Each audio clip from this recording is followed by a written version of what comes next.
everyone, it's Julie from Artfully You, and today we're going to be painting a northern landscape inspired by the group of seven. For this painting, you will need to prepare your canvas by painting it red. I just chose a alizarin red, but any red will do.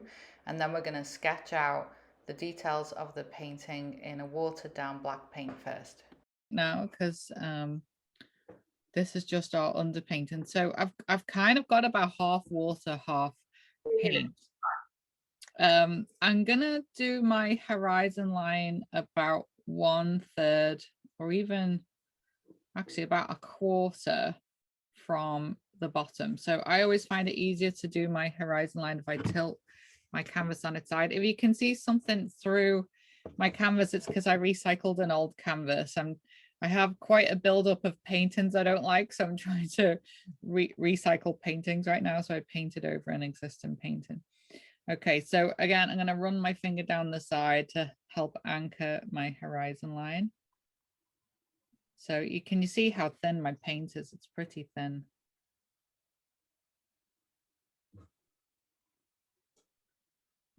So, and I'm going to use my paintbrush to measure my horizon line. So I'm kind of going to aim it. That's quite handy. It's to where the gold is. And then where the gold is. So I need to go a little bit higher on this side. Sometimes it doesn't always work doing the anchor.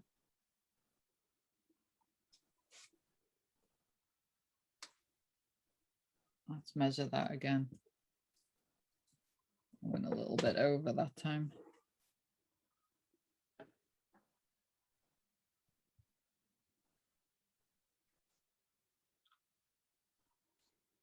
A lot of my artist friends use tape as well to get really straight horizon lines. And I'm going to leave about finger space from the top. So I'm going to do a slight curve. I'm going to take the curve. Just going to leave a little space at the bottom there. So you see how thin my paint is? It's quite thin to start with.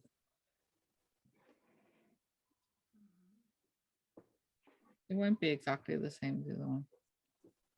But the reason why we do it with thin paint is you can use a cloth or a paper towel. You can dip it in the water and you can kind of erase it.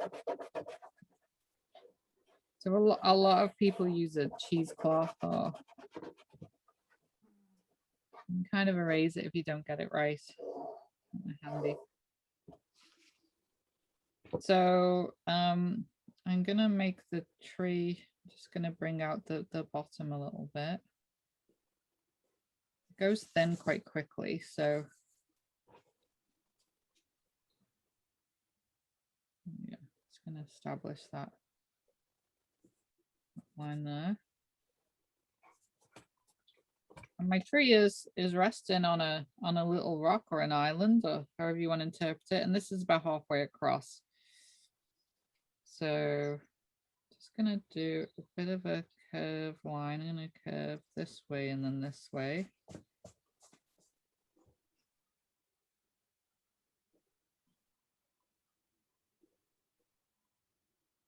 So work on all my lines first.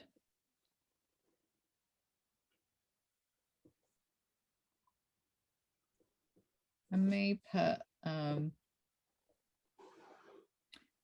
put another rock in. Yeah. See, I make this up every time, so you know, it's your painting. You put your rocks wherever you would like them.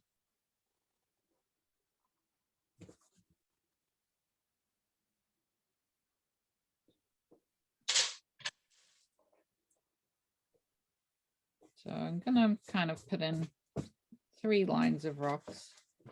Let's put in one here. Dean is being so good and quiet today, right next to me. Being such a good boy. He's doing an online drawing lesson with his headphones on. Good job, Dean. He's very cute. He puts his hand up if he needs to ask me a question.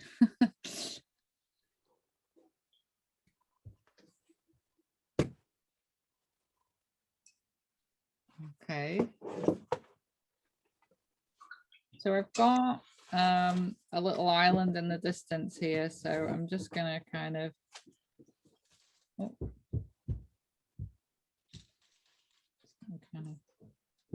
bring this down. Yeah, that's where my little island's gonna be.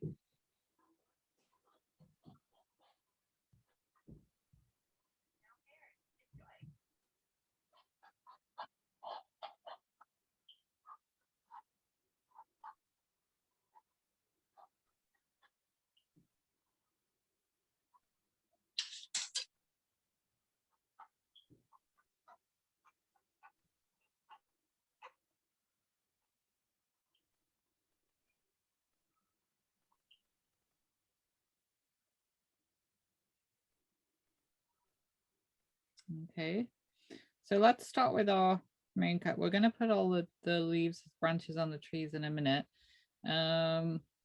Let's start about a quarter of the way down, and we're gonna do a little bit of, don't worry if it's not perfect right now. I'm gonna do a few kind of, I know these look a bit jagged. It's just establishing where they're gonna go. I want to point towards that focal point there. I'm gonna take these down.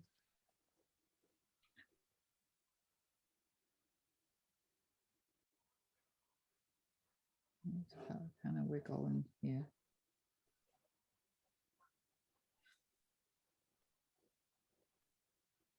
Now, because this is my vanishing point, yeah, I'm gonna straighten it out a bit the closer it gets to the horizon line. So my next cloud might be a little bit straighter. I might straighten this bit out. Let's bring this out a little bit further. So this angle is right, but let's straighten out this one. Cleaning the fish? I'm not sure. It depends where you got it from. It's upstairs. I don't know. Are you cleaning the fish for Daddy? No, I'm brushing it. Julie, No. can you wait a sec? Brush your teeth with the toothbrush, your electric toothbrush. Okay. Julie, Sorry, 2 seconds. No, don't brush your teeth with the fish cleaning brush. Go brush it with, sorry, he's trying to brush his teeth with the brush we clean the fish tank out with. oh, yeah.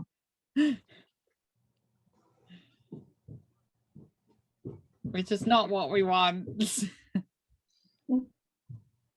I saw a really cool video on how to get your angles right on horizon lines. I'm going to share it with you. I'm going to try and find it and share it. They put a pin in their canvas and tied a piece of string to it. Oh, good idea. And then they just pulled the string and drew the line under the string, and they just kept moving it around the vanishing point. It was genius. So they just did this with the string, and I was like, that's amazing.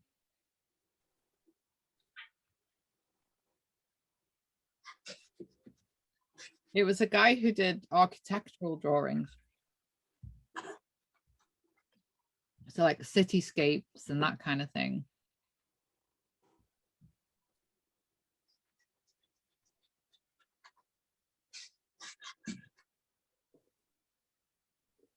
Yeah.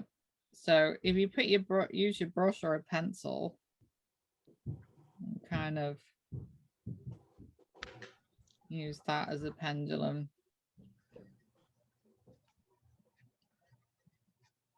So if you did that, you could use it straight that way. This is just an underpainting. Take these across. Don't worry too much about these clouds because we're going to paint over all this anyway.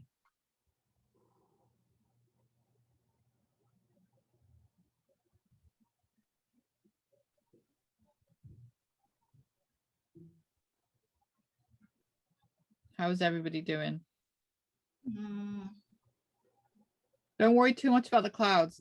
It's more about the tree right now. So this is what I'm going to do with my tree. We're just going to do a zigzag.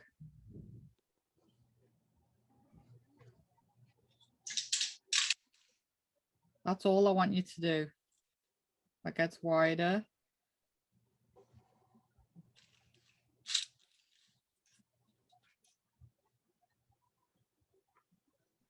Excuse me, is this still with the watered down Yeah. black? Yeah. Until I say otherwise, yeah, we just keep with the watered down black. Thank you.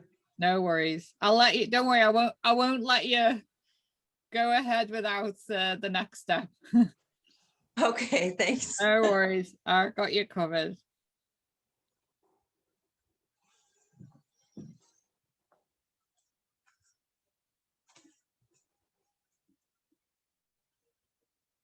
Okay, so we're just using the zigzag to create a framework for us.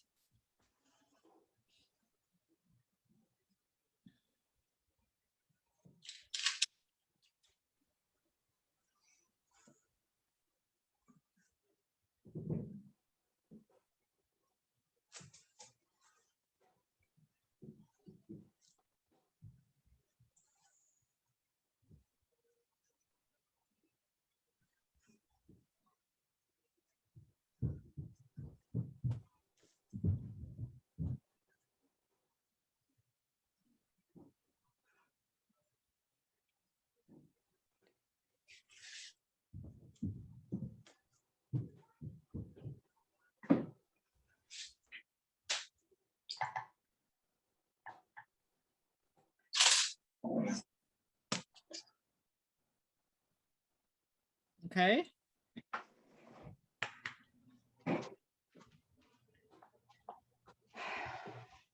So we're going to go the opposite way with a little very faint zigzag.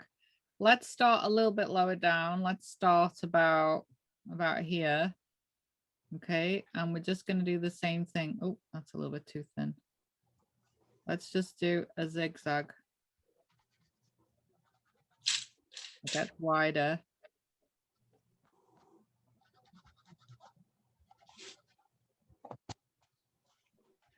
Oh, I don't understand what you did. I did, you know, we did a zigzag this way. Yeah. I just did one a little bit lower down, going the other way.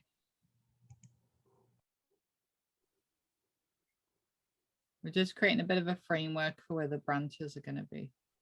So it's going to overlap.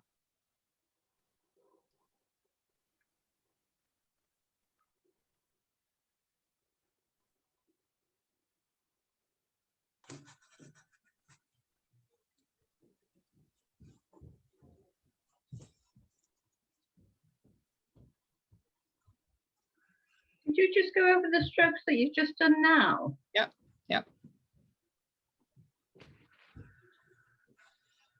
So I did the zigzag this way. Yeah. So this was the first way. Mm-hmm. And then I started a little bit lower down and I went the opposite way. So my brush is angled.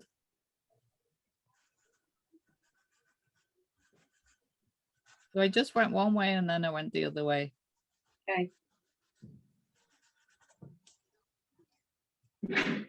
It just helps get our tree shape.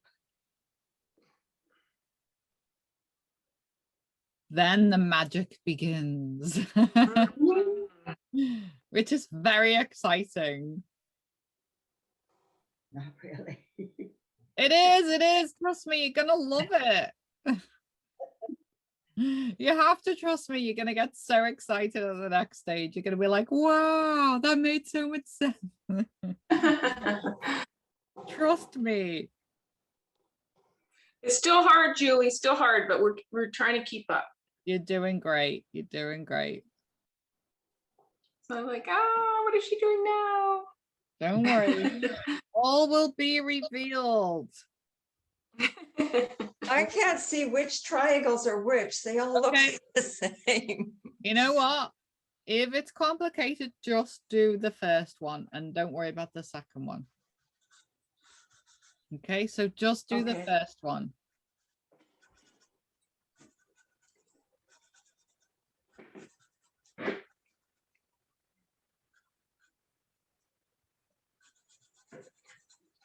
Yeah, just do the first one.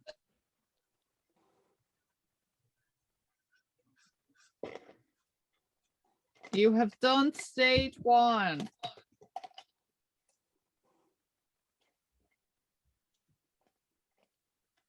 Okay. You can either stick with that brush or switch to a round. I'll leave that up to you.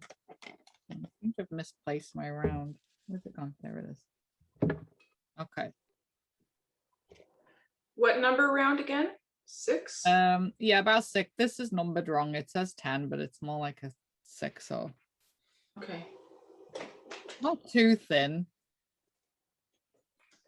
So we're going to use pure thick black now, like straight from the tube.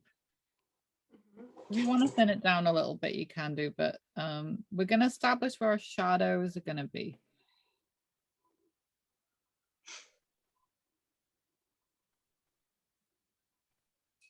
So let's start with the tree. Is everybody with me? I don't want to rush ahead. Yeah. Yeah, okay. So let's start on the base of the tree. And I'm just going to do a little bit of a wiggly line to create a little bit of a triangle at the base of my tree.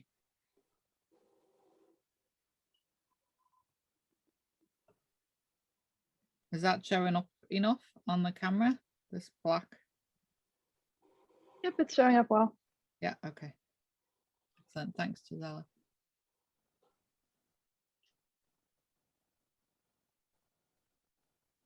Okay. And then let's follow that line up the edge of our tree. Every now and again, let's kind of splodge it out a little bit, make it a little bit thicker. And then we'll carry on this line. So every now and again, you can make it a little bit thicker. So don't worry about it being a beautifully straight, thin line. Sometimes I find it's going to get thinner as it gets to the top. I always find it easier to draw top to bottom.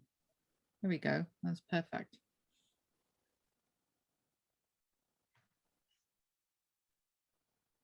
So I'm only going up one side of the tree.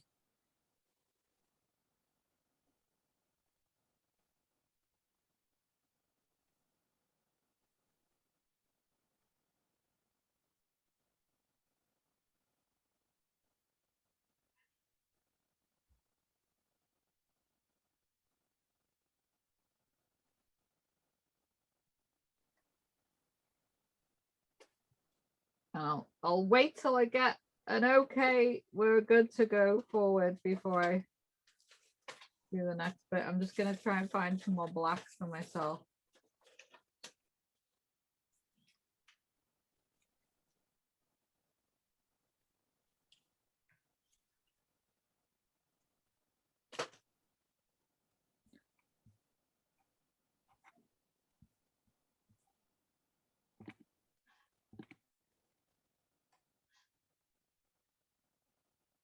How we doing, folks? Ready to go forward? Yeah. Are you ready for the fun bit? Yeah, just about. Okay, you know those funny zigzags we made? Yeah. They're gonna be guidelines for branches. So let's start at the top with the little zigzag that we made, and I'm gonna create a little branch based on that zigzag. So let's just do a little bit of a line. I don't know what she's doing. So I followed that little line, the start of my zigzag, the start of that first line. And I'm varying the pressure, so it doesn't have to be all the same width. I try and make it thin at both ends. So I'm making a bit of a snake with a fat body that gets thinner.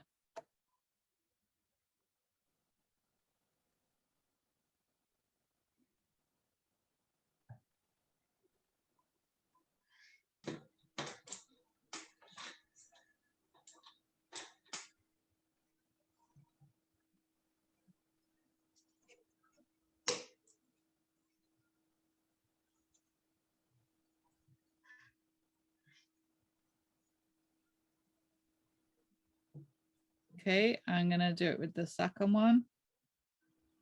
I'm just gonna follow that little line.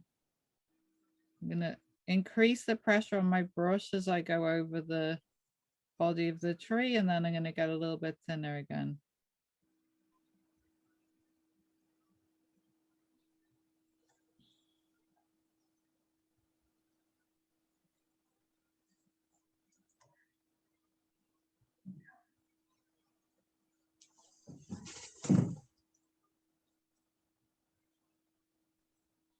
We'll do it with one more and then we're going to make it look like those jack pines. So let's do it with one more. Let's kind of follow this line. I'm going to go across this way now. Let's press a little bit thicker and then I'm going to overlap that. So I'm going to go a little bit beyond the line. There we go.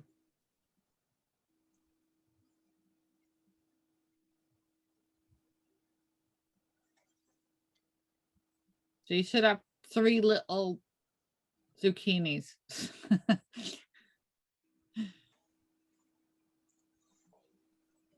Let me know when you've done that.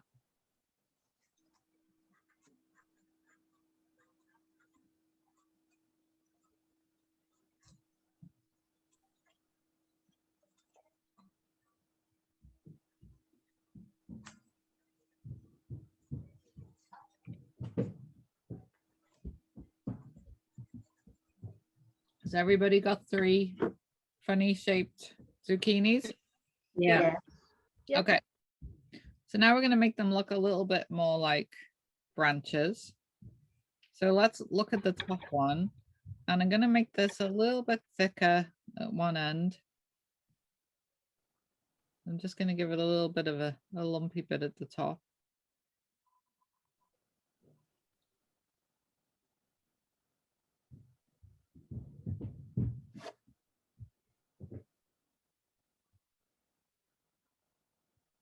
And I might give it a little bit of a little something coming out the side there.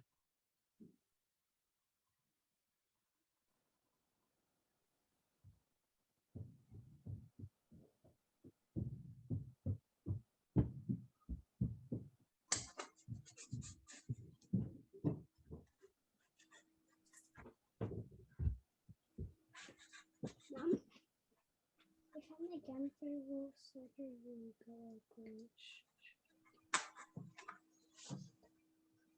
Okay, let's look at the second one. I'm going to make this one a little bit fatter.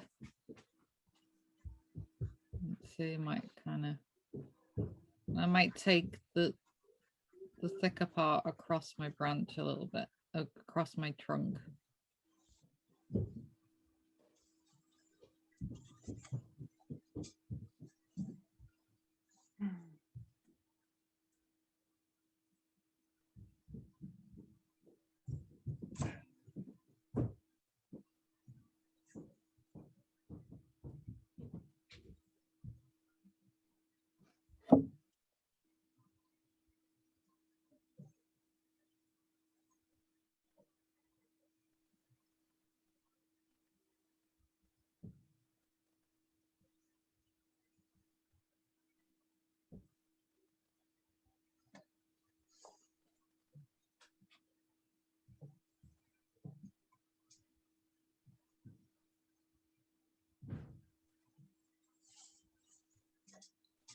Let's pretend this third one is a branch.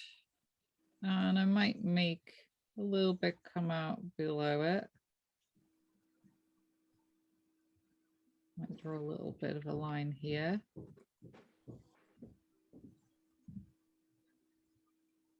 And I might fatten it up at the end. So I've painted like a little tadpole shape.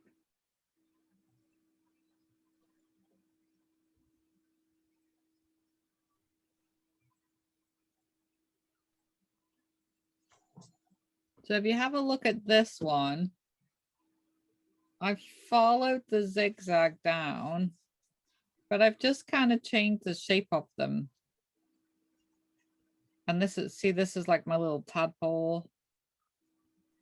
So these were the lines that went this way. And I haven't used all of them. Some of them I erased. I didn't bother using, but I'll keep guiding you as we go down. But if you kind of get the hang of it and you want to continue all the way down by yourself, then go ahead. We're all at different stages here. So, okay, let's do the fourth one down. So again, I'm going to follow the line that I created. I'm varying the pressure on my brush. So sometimes I go thick and sometimes I go thin. Doesn't really matter. I'm going to follow that line down.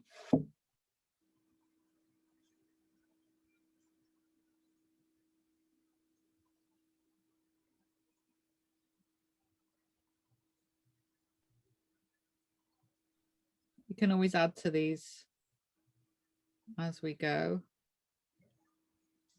Let's look at the next one. That's across. So let's follow this line across, take it all the way over.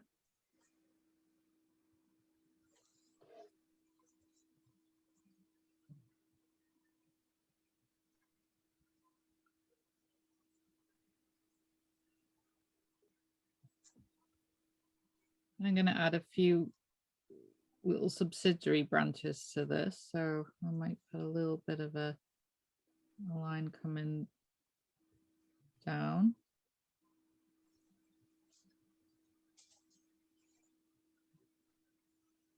Jack pines always look like they've got these kind of little lumpy bits on the end. So let's put one here, maybe another one.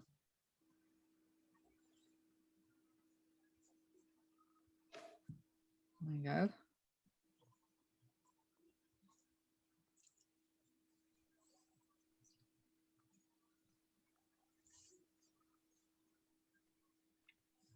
So I want you to have a go at following your lines, even if for now you just go over the lines and just vary the pressure. So sometimes you push down, sometimes you ease off a bit.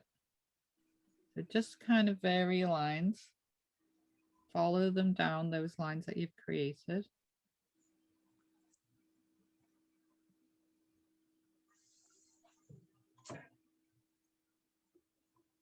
Don't necessarily, you know, go all the way across. You can leave little spaces. These are just guidelines. And then I'm going to fill in the detail in a minute. Let's just.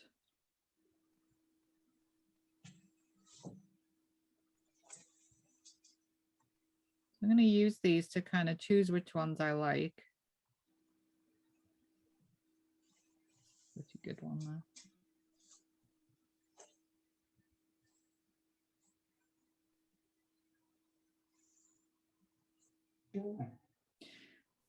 And then we're going to start, once we've established those lines,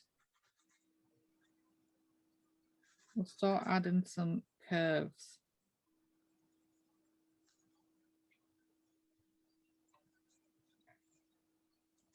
So I'm not going over all of them, just a few of them.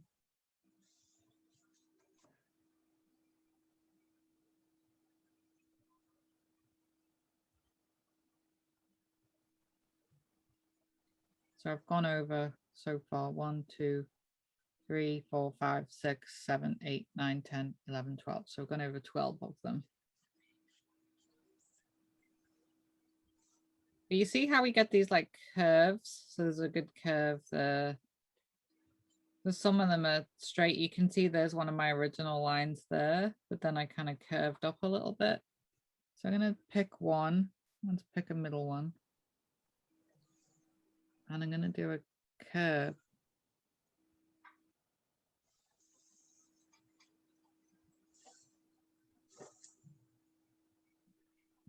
Let's do one here. Let's make a bit of a curve upwards.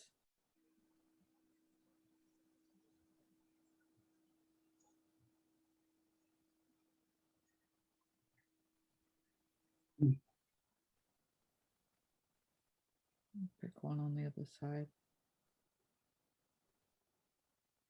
Curve upwards.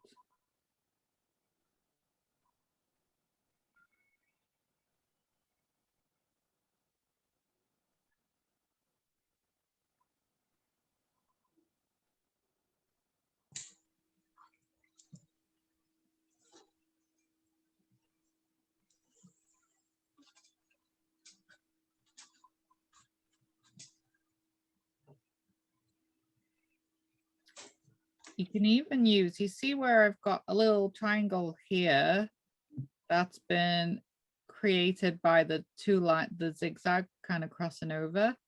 I might fill that whole thing in. So can you see this triangle here? Yeah. So I'm just going to fill it all in. Create kind of a leaf cluster, but I'm kind of splodging.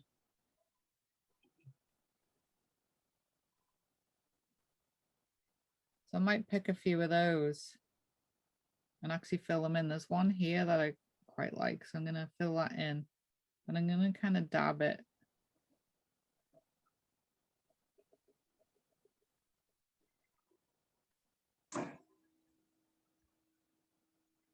I don't want it to be kind of uniform. I don't want it to be equal on each side. So I'm going to try and pick some that have made some interesting shapes. So see, this one's kind of interesting here. I might dab that one.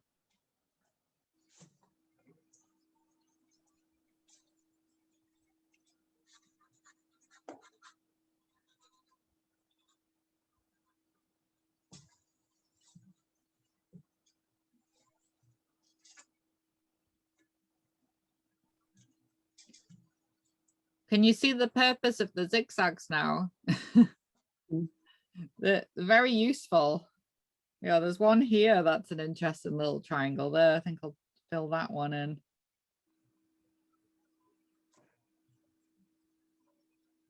Because when you paint trees, you don't see the whole trunk. It's often obscured by clusters of leaves and branches.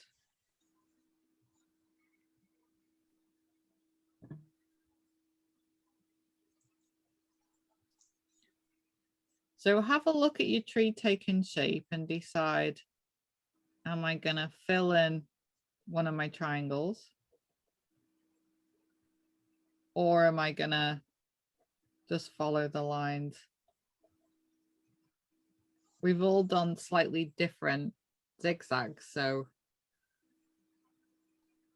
they're all gonna look a bit different.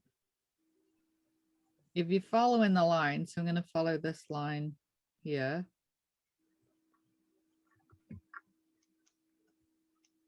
Then make it thicker and thinner in different places. So I'm gonna make it thicker at the ends.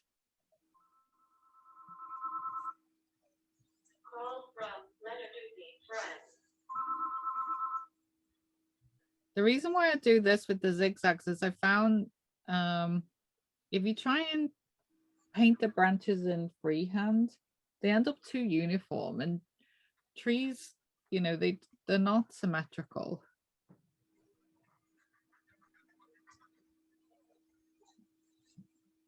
If anybody wants to show me what they're doing, they need any help, then let me know.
Are your trees taking shape?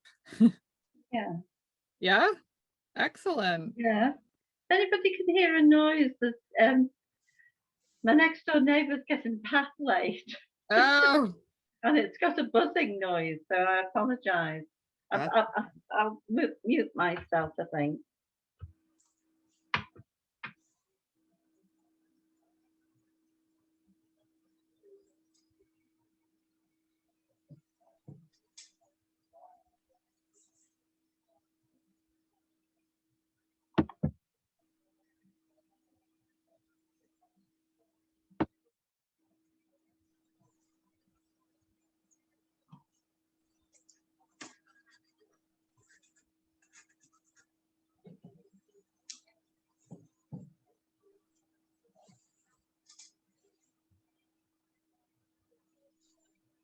I saw lots of these trees last week when I was in the cottage.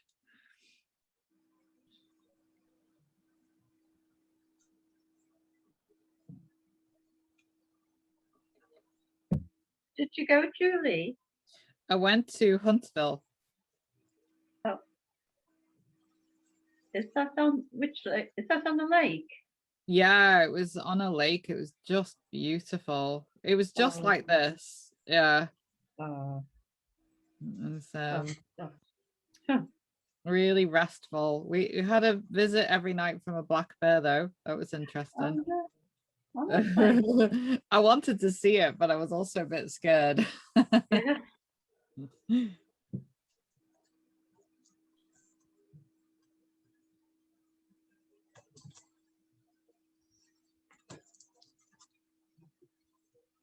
Yeah, it's a lovely area. And I'm going camping tomorrow Yeah. to Bing Island. Never been. This is my first ever time camping in Canada. So Oh. again, hope I don't get eaten by a black bear. I don't think there's any bears at Bing Island. Did Dean enjoy it? Oh, Dean will have a great time. I'm Loved sure. it. Yeah. Oh, last week you mean? Yeah, he had a lot Yeah. of time. Yeah. He's definitely an outdoor kid. Yeah.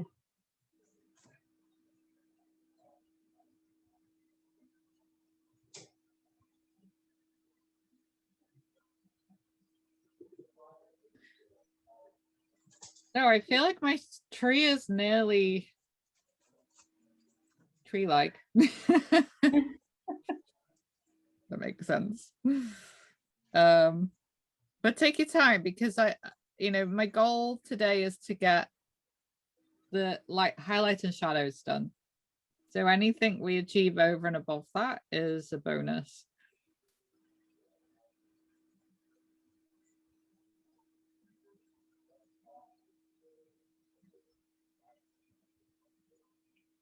I remember going camping with your mum and dad when you were a baby in Oh, Anglesey. really? Yeah. I've got a picture of you. Oh my goodness. They camped a lot. Yeah. Yeah. Or you'll have to dig it out and show me. Yeah. They had kayaks when we went. Yeah. My dad Yeah. used to make them. I think that's where my love of kayaking came from. So I kayaked yesterday for 2 hours. I've started a new group. I've called it Water Down Kayaking. And I only started it a few weeks ago and I got 73 members already. Oh, great. And I took out a group of beginners yesterday and Friday. Yeah. We went to Coots Paradise yesterday and we went to Mountsberg on Friday, and it's really fun. It's just like a group of mums and it's our little escape, and yeah. And I think it's in my blood from my dad. My dad used to he made those kayaks. Yeah. He made a mold and then he made them. It's just pretty amazing. Oh, amazing. It's very popular in this country now that we can't go abroad. Yeah. My daughter's got, and Sam, Laura and Sam have both got kayaks. Yeah. And the boarding one, with the paddles. Yeah. Yeah. So all the rivers are getting quite full of people with boats. They're hard to find at the moment because I They are. started this group and a lot of people are struggling to find a kayak. So luckily I've got a spare. So I kind of, Yeah. I've been saying first come, first served on who bagsies the spare each week. But I'm so glad I bought a spare. Yeah. I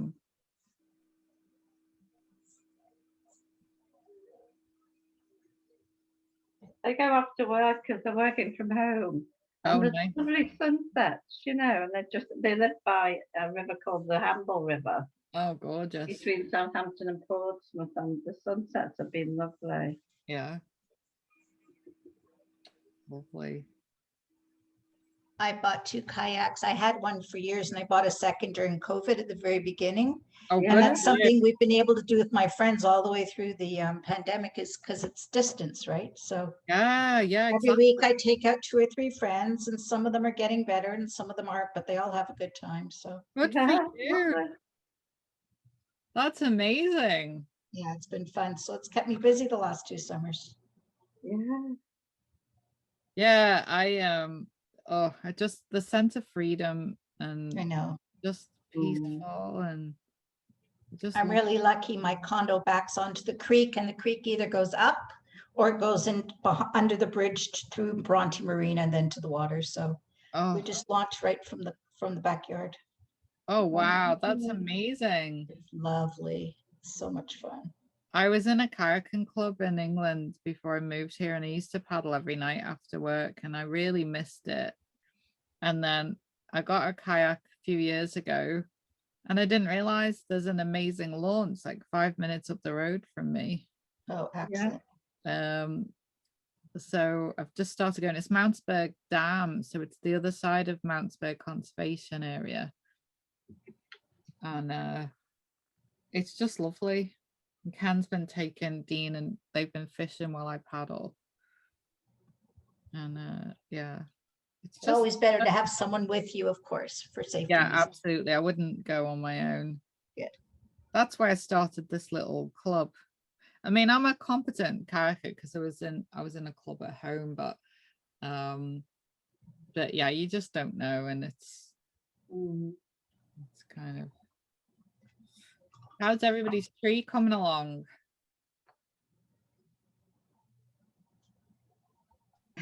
Doesn't look as interesting as yours, actually. You know what? You can always come back to it. Yeah, that was Why don't you all take a break from your tree, and we're gonna work on a few of the other shadows. So we're just putting in where all our number 9s are right now. So let's put in a bit of a shadow in this rock in the foreground. I'm just gonna.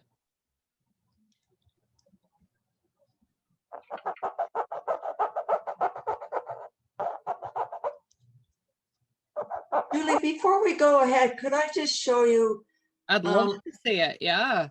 Hold on. Well, it's pretty rough. I didn't, I took off the second row of triangles. I was getting too confused, but Right. I'm not really sure where to go next. I don't know if Okay, you can so see just it. like you see how I've made some of my middle ones a bit thicker, Yes, because you want to have because you know branches come out like all the way around the tree, not just side to side. So you want to create the illusion of these branches that are coming forwards and down. So just kind of okay. lodge some thicker areas. Okay, oh, that's a good point. If you Okay, think like they're not just coming side to side, they're coming down. that's right, yes. That's why we do the zigzags both ways. So then we can. Okay, that's what I'm sort of missing. Yeah. Okay, thank you. No worries. So I'm just going to put a big shadow at the front here.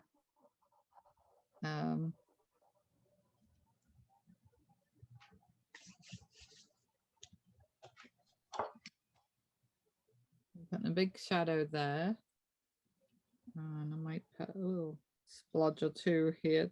I'm just kind of splodging, guys. That's a technical term.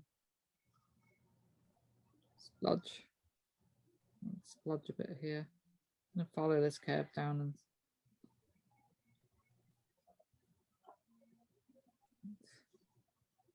we go.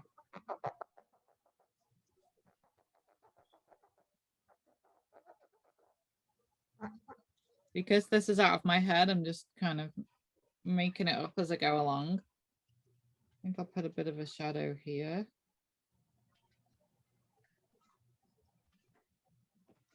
And the nice thing is, because this isn't a real place, everybody's can look different.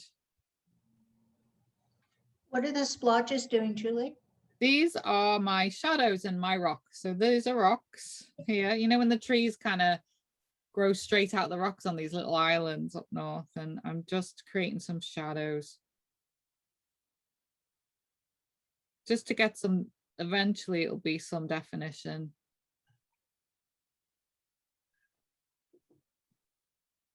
So I'm just putting some shadows in between the next rock. So I might put in a bit of a shadow here.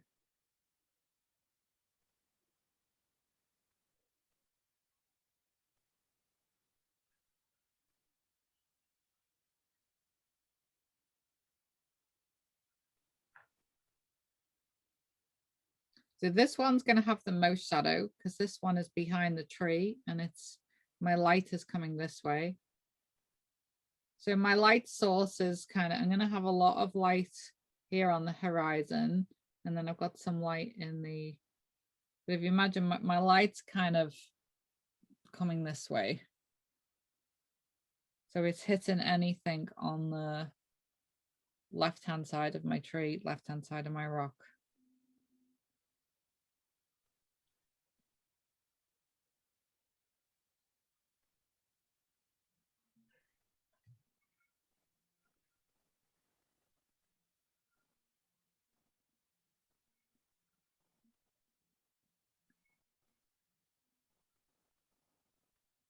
And the other area I'm going to block off is I'm just going to put some shadow on my horizon line.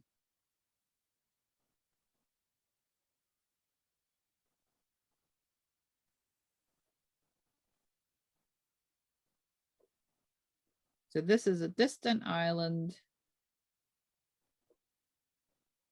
And these are just some darker trees.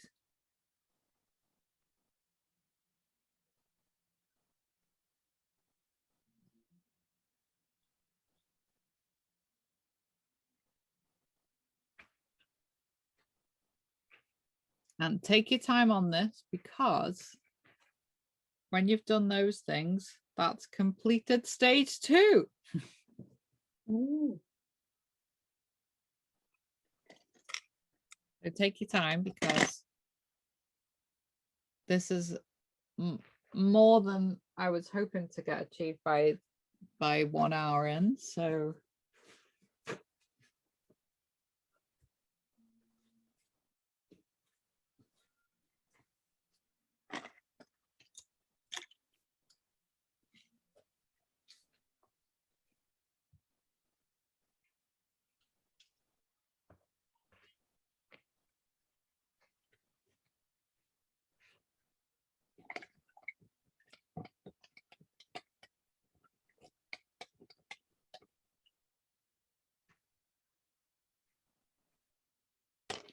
how are you doing, Gizella? How's it going? I'm doing all right. It's not too bad. It's a little bit different since it's watercolor, but Oh, it's right. nice. I like it. Right. Yeah. The last 2 paintings you've done have been amazing. So talented. Thank you. Are you okay to stay behind for a little catch up at the end of this? Yep, no problem. Yeah. Okay. Fantastic. We'll plan the next few days, because I'll be available on the phone, but definitely no Wi-Fi in a tent. I mean, I think some campsites do have Wi-Fi nowadays, but the ones Yeah. I've been to haven't. I have Yeah. no idea what to expect, because I've never camped in Canada before. I mean, Oh yeah.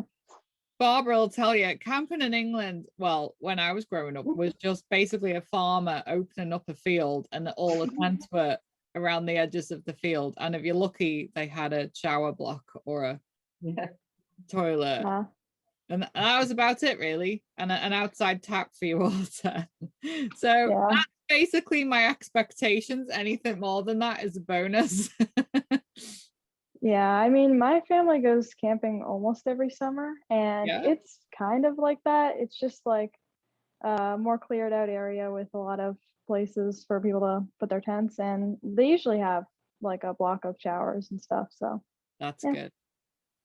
I'm more worried about mosquitoes. Yeah, they're bad. Yeah. Oh, because I Yeah, don't at like least for me. in the deep. Mhm. But it's only 3 days. I can survive 3 days. Yeah. So the other thing I did with my tree is some of the lines, I just made kind of short, thin lines. You know, when you get those little branches that have kind of broken off, that are a bit kind of stubby, I just put a few of those in as well.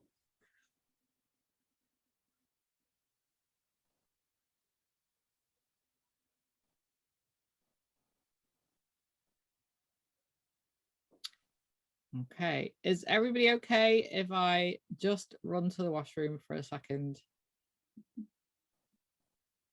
I'll be back Yes, in. that's fine.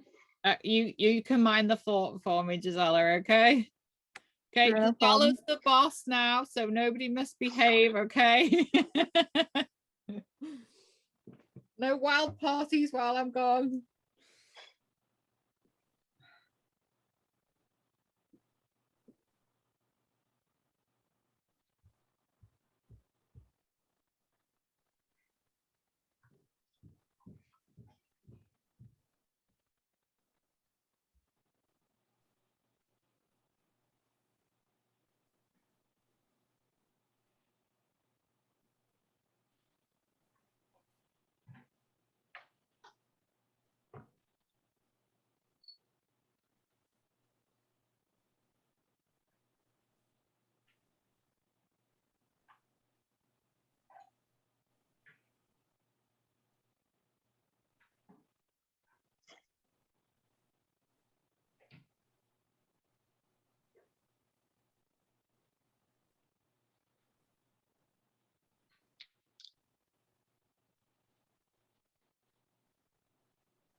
Okay.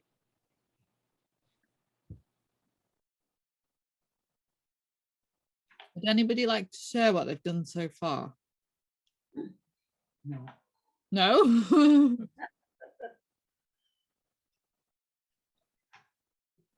Oh, great. Well done, Bob. Let's see. Karen. So Karen, what I'd like you to do is you've got a fair few kind of triangles at the moment. So can you extend some of your branches out and then fill in some of the little triangles, kind of make them a little bit thicker, just odd ones. Anybody else want to share? Mine is totally unlike yours completely. Anita, that is awesome. Wow. It is? Yes, look at Anita's. Oh, You see how she's made some of the branches like different lengths? So she's taken the original zigzag, but then extended them and filled some in, and that looks you're making me feel fantastic. better. All I would say is make the bottom a little bit wider, that's all. Here? Just make some of the branches a little bit longer at the bottom, just to make your tree look a Okay. little bit wider at the bottom. And Kathy, wow. So Kathy, just in the middle, just kind of fill in a little bit in the middle, about here on yours. Okay. Kind of put a little bit of a splodge here, and maybe one more. Otherwise, it looks awesome. Well done. Oh, Chris. Wow. Look at Chris's. Wow, that looks fantastic. Thank you. Here's Chris. Amazing. And Leanne? That better, I filled in a little bit more, little smaller branches because I don't have the second That's- triangles. That is a great shape. Well done. That looks Anything really you good. suggest to fill in? There's just one here that you've got a bit of a quite a defined triangle up here. Oh, yes, okay. So I would just kind of thicken one end of it just to make, you know, kind of splodgy it. That's Okay, okay, thank you. That's a good suggestion. splodgy it.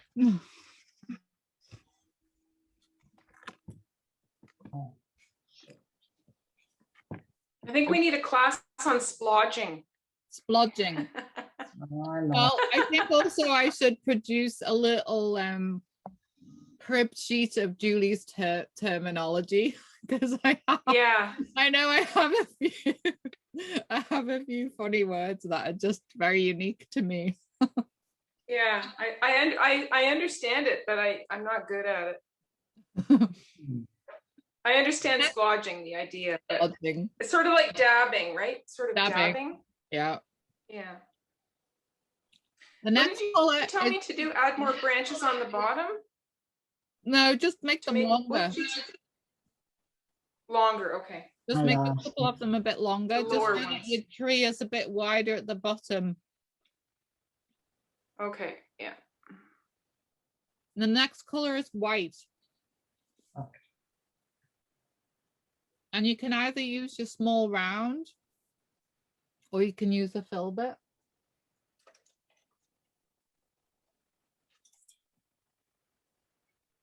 I think I'm going to use a fill bit for the white because I want it quite chunky. So this is my fill bit, my old fill bit.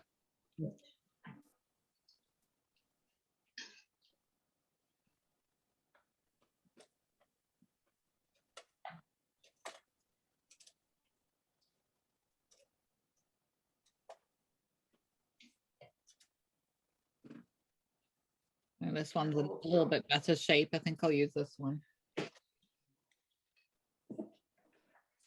Oh, Dollarama has these brushes in. There's a whole set of them, including a little canvas carry case for $4, and they're pretty good brushes actually.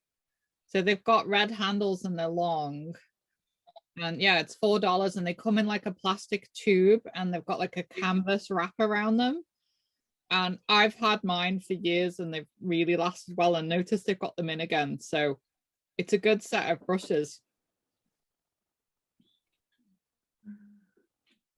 That's a good tip, Julie. Hi. Oh, you're muted, Leanne.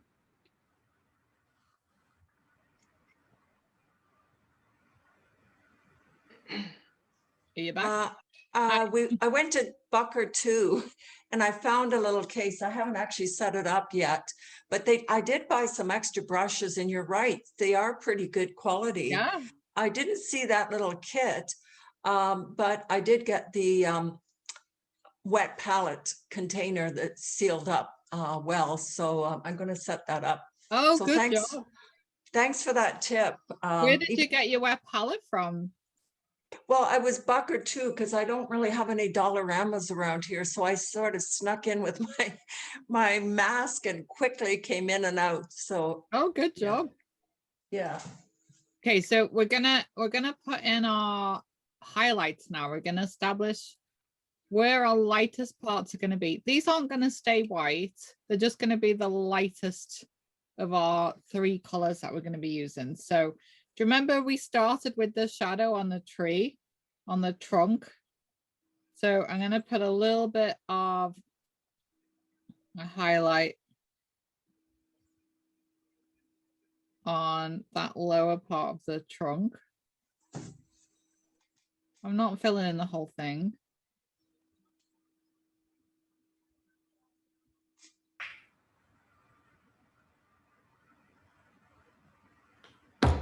So I'm going to follow that line up, but again, I'm not going to do the whole thing. I'm using my fill bit and I'm just dabbing in a few places.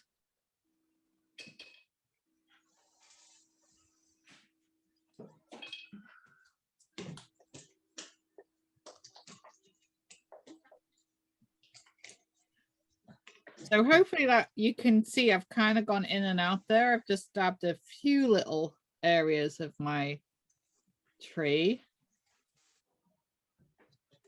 So start with the trunk.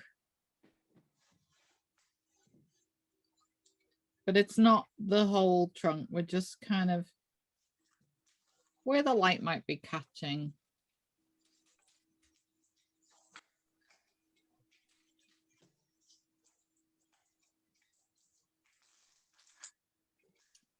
Does it matter if the paint is wet? If the black is wet? Does it matter? I would give it a bit of a dry if it's wet, the black, because you don't want gray. You want like a real combination of whites and blacks. Okay, I'll put on mute then. So we're just going to put some highlights mainly in the trunk to start with, and then on the tops of some of the leaves.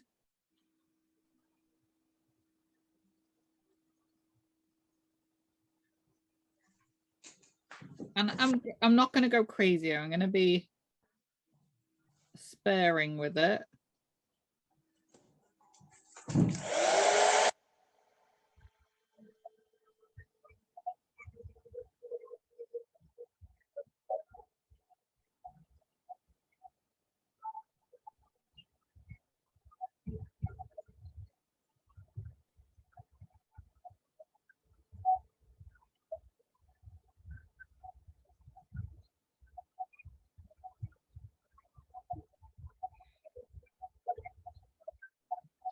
And I find white is a great way of covering up any little oopses. You can you can kind of reestablish some of the shapes if you've sort of lost them a bit with the white.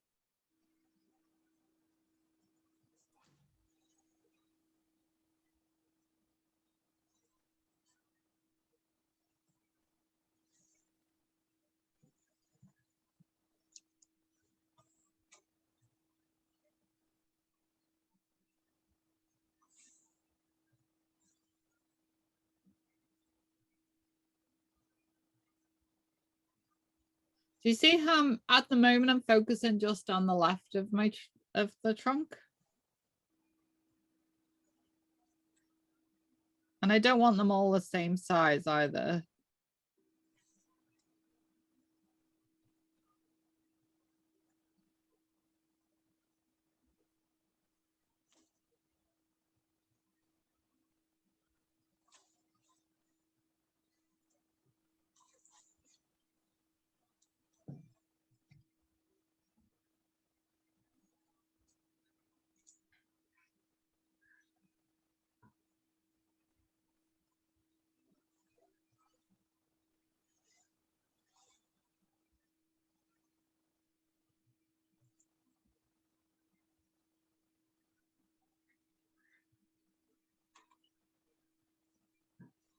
kind of really makes a difference when you put the white in, because you can really start seeing that jack pine come to life.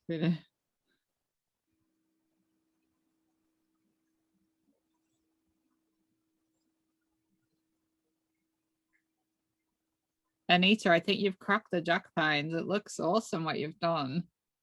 I can't wait to see the highlights. No pressure.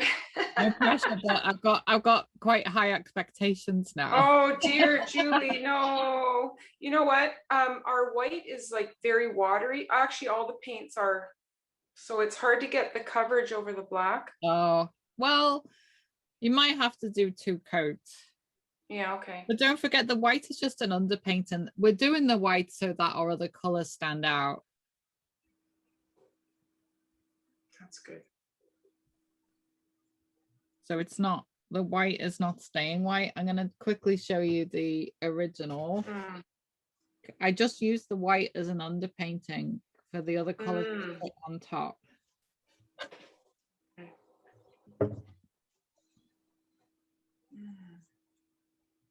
So I'm putting white on the other side, but not as much.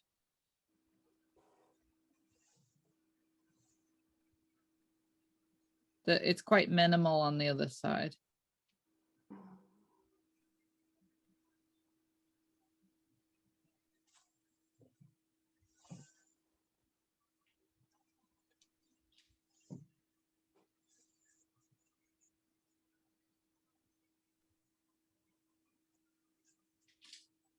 But don't forget, you've got all the stages for this in the notes as well. So if you do need to refer back to the notes, all the stages are in there. And I am videoing today as well. And I'll cut out the waffle and post this. I think I'll post this if I can today. And then you've got stage 1, and then we'll record stage 2 next week. Excuse me, Julie. When, as far as we get today, can you send us a photo of that? Yeah, it's as well, just a sort of a snapshot. So yes, yes, it's that also would be really... in the notes too. I've already put a snapshot of it in the notes of all the different stages. So the notes that I emailed you last week have got all the stages. Okay. Well, I think it's nice to see, because they do vary when you do differently each time. Yeah. If you don't mind, that would be great. I'd find it helpful. Yeah, for sure. Yeah. Yeah, I will do this once we've done this little bit.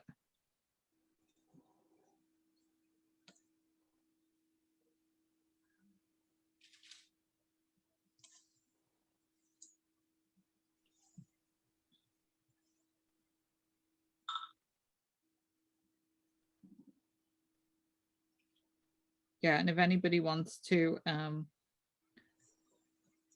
take a screenshot as well while I'm painting. So I don't know if anybody's on a Mac, it's Shift, Command, and 3. You can screenshot any time what I'm doing. And then on a PC, can't remember what the commands are on a PC. Oh, you just look for the print screen button on a PC. If you're on a PC laptop, if you look for there's a print screen button in the top right hand corner, and you just click that, it'll take a snapshot of what we're doing. And on a Mac, it's Shift, Command, and 3. But I'll do it as well. It's just if you ever want to take a quick photo whilst we're painting.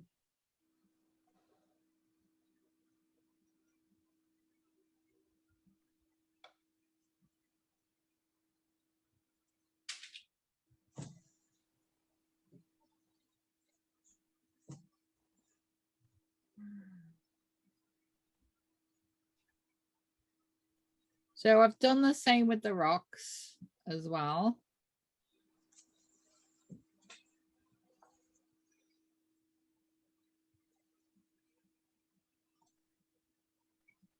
And then once everybody's up to the same point, then we will do a few highlights in the water and a few highlights in the sky.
How's everybody doing?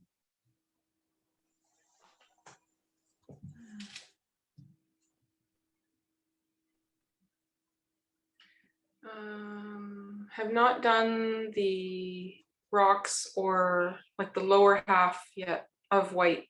Okay. I don't know about anybody else. How's everybody else doing? Ben. Yeah. I'm gonna put in the highlights in the water and you can do them in your own time. So I'm gonna establish kind of a little bit of, well, let's do the clouds first because I'm gonna reflect the clouds in the water. So I'm gonna put like a few.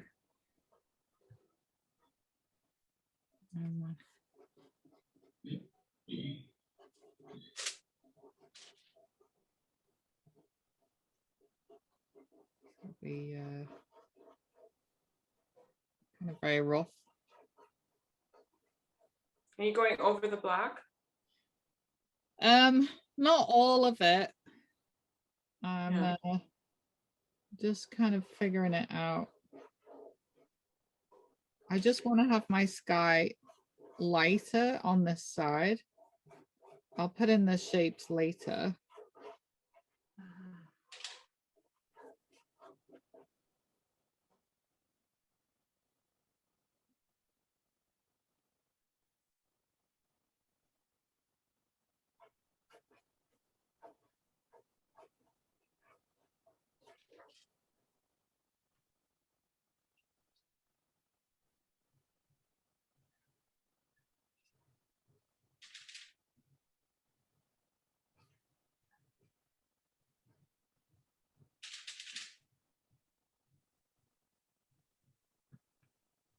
I'm gonna mainly create in an underpainting.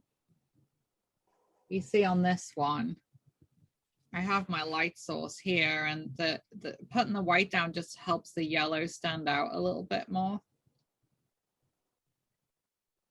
I'm gonna put a bit of light on my horizon. I don't know if you'll be able to fix your lighting a bit, but if you did leave black on the sky, it's a little bit hard for me to see. And I think it just might be the lighting. Like if your light's right I above have over. painted over most of it. Okay. Yeah, but thanks for letting me know. Yeah. So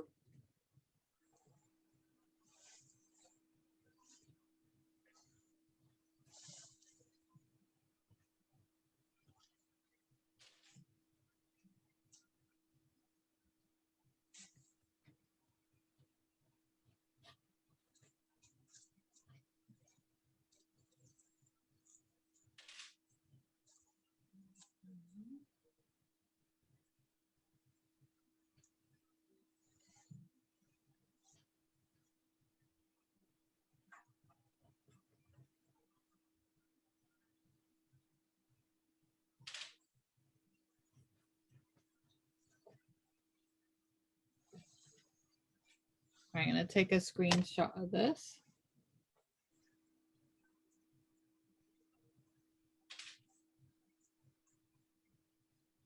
What I'll do is I will, while everybody's painting, I'm going to email this all to you right now.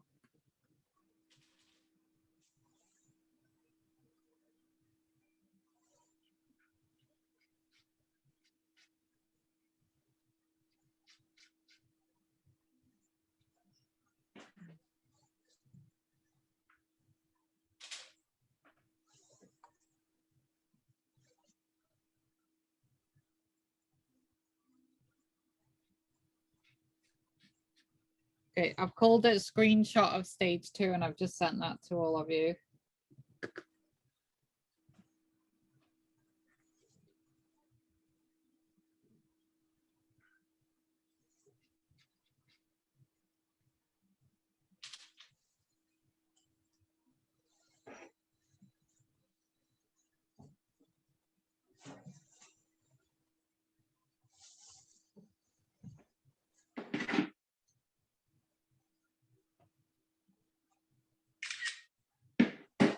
I just sent it to you, Anita, as well on email. Okay.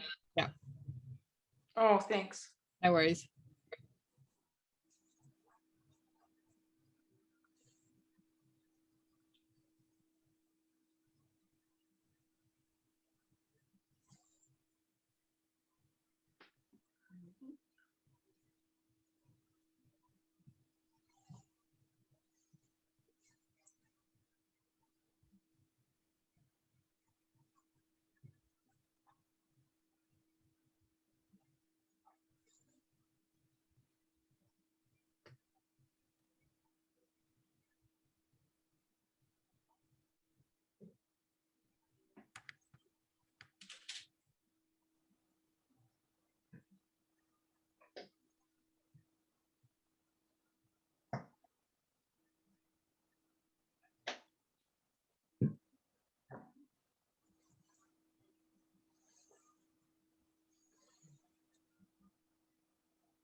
Julie, can you talk about the reflection in the water?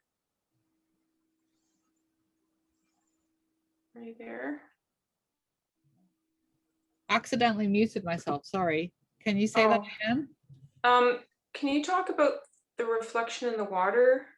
Okay, so you see how like this is my vanishing point here?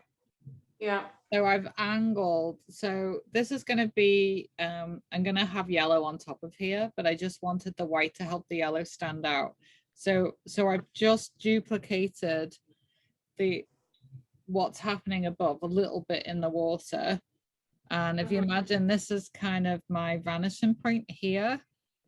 So that's why the water is straighter, because as it gets to my vanishing point, it's straightening out. As the water gets further away, you see how my vanishing angle is changing. So everything is like a pendulum. Okay. I'll try and find this YouTube video of the guy who puts a pin in to get the angles, because it kind of explains it really well.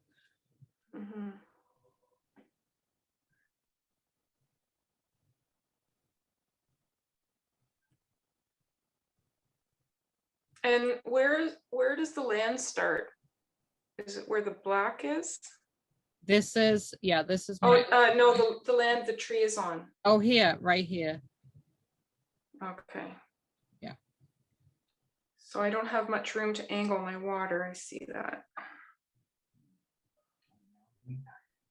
That's okay.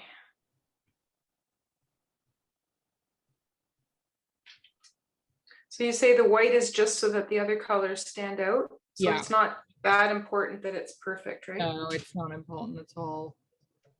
It just kind of helps. It gives us a guide as to where our lightest parts are going to be.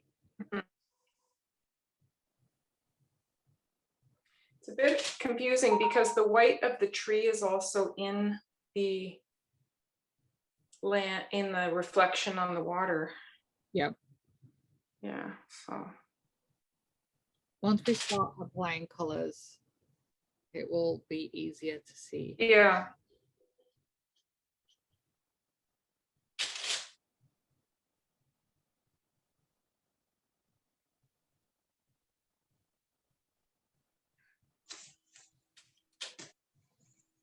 Our next stage is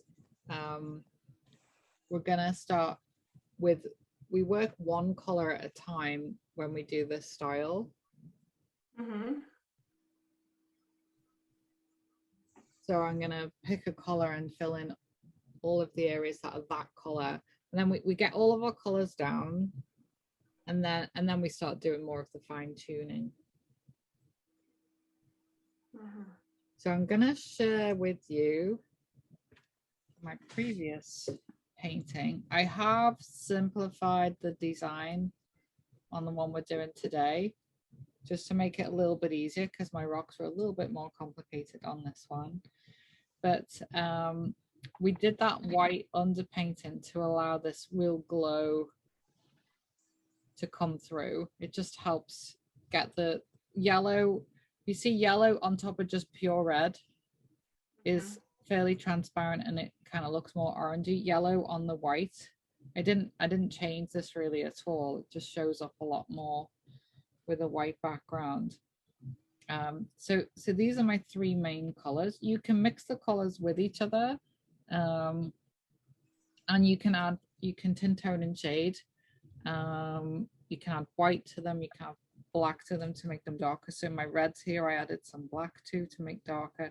So if you look at one color on its own, look at the red, I added some white and some of the yellow to it to lighten it. I used red in its pure form, and I also used red with some black. So just to create all these different variations of my reds. My blues, I mainly worked on adding white to the blue. So this is ultramarine. So I used white, my pure ultramarine out of the tube, and then I added some black with the ultramarine to get some navies. So my blacks aren't going to stay black. They're just going to be where my shadows are going to be. And then my yellows, I mainly worked with my yellow in its pure form, but a few times I added a little bit of red too to make it a little bit orangey. So the one we're going to be working on is just simplified. We've got one tree instead of two, less rocks, just to make it a little bit easier for everybody. One land mass instead of these very little islands. So today we're going to be focusing on, I want you to choose 3 colors. Did everybody choose their 3 colors from last week? Yeah. Yeah. Okay. So it can be any 3 colors. I am choosing the primaries because it's the easiest color combination. So I'm going to be doing yellow, blue, and red. So what we're going to do is just block in 1 color at a time to start with, just to get the design together. And then we're going to be doing some fine tuning later. So for now, we're just going to focus on 1 color. So I'm going to start with my blues. So I would say of your 3 colors, if you have a look at the original, you can see where all of my blues went. So my blues are going to be kind of my background mountains. There's going to be some blues highlighted on my rocks, and there's going to be some blues in my trees. And because my blues are kind of more of the darker, like I'm going to keep all my yellows and my lightest color for my sky and my water, but really do any color combination you want. I'm just letting you know I'm starting with, so this is ultramarine, the blue that I'm going to be using. I am going to be combining it with some white to start with. So I'm going to be kind of dipping into some white as well as pure ultramarine. So I'm going to get some ultramarine out. I thought it was important today that you saw my palette. So at any point you need to see the original, then please let me know and I'll flick my cameras around. But I do want you to see my palette and the color mixing while I paint. So let's get out our ultramarine blue.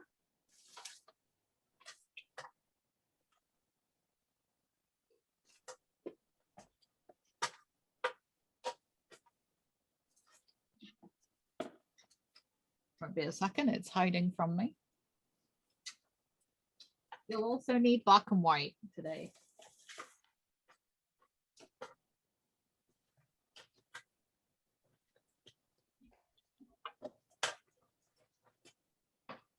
Okay, so we got ultramarine blue. I'm going to put out a generous amount of this.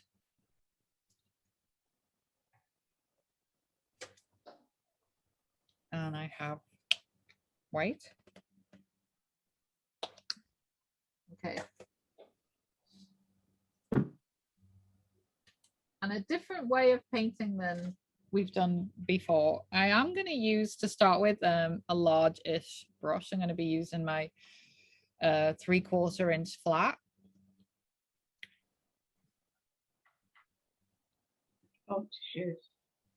Okay, won't be a second. I'm just trying to move. There we go. Trying to move over to a bigger screen. That's better. Okay, so I'm going to wet my brush, wipe it on my paper towel. Okay, so I'm getting my ultramarine blue. And I'm going to start with using it in its pure form in a few areas where I have previously put some of the shadows, the darkest areas. So let's focus on the background mountains first, and then we're going to put some of that ultramarine blue, the pure one, on towards the right side of our tree, the shadow side, and then some of the rocks. And then we're going to start introducing some white with that ultramarine blue. So I'm going to go over the black that we did, the shadow.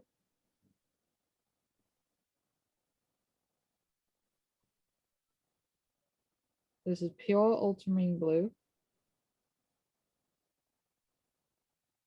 So because I'm painting on black, it'll still be fairly dark. And at the moment, we're just blocking in our colors. So we will fine tune these later. This is not the finished layer. Okay, I'm gonna go over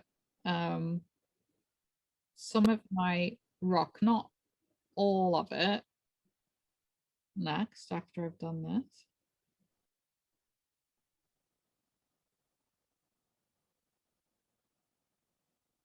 So we will be leaving some areas pure black at some point, but we are going to block in quite a lot of it with our other colors.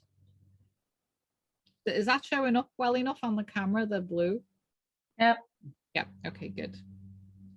Okay. So let's put some of that blue in our rock as well.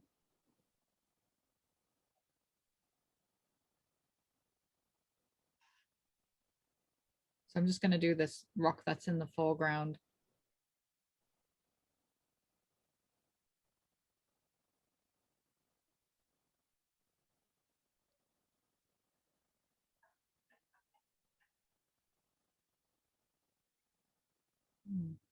I'll do some little sections. I won't go over all of the black, just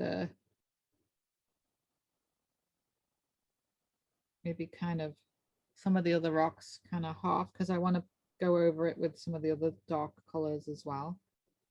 I want this to be fairly multicolored. Can you see where I'm going over the blue? Is that showing up okay?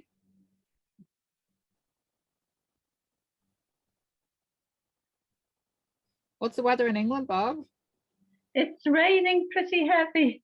Oh, We went to somebody's 50th do, and there was 100 people outside yesterday. oh With wow. afternoon tea. And the heavens opened. There's a marquee for a couple of people, but it was, oh. So you can have gatherings of 100 now? Yeah. Wow. Yeah, it's opened up. Yeah, from the 21st here. Wow, that's nice. But we were all outside, of course, you know. Do you still have to wear masks in the supermarket and stuff? Sorry? Do you still have to wear masks in the supermarket? Yeah. Well, no, we don't actually have to, but I do. Yeah. Yeah, most people still do inside. Okay, so do you remember when we drew that line on the far right of our tree trunk? I'm just going to go over that shadow line. So I'm only going at the edges of our tree trunk, just bringing in that blue.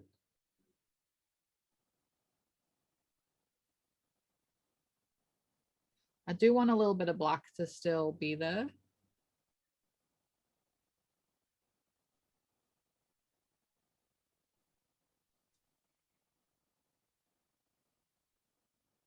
I think you'll find this is fairly quick because, you know, we've already painted it. We're just kind of going over some of the areas that we've already painted.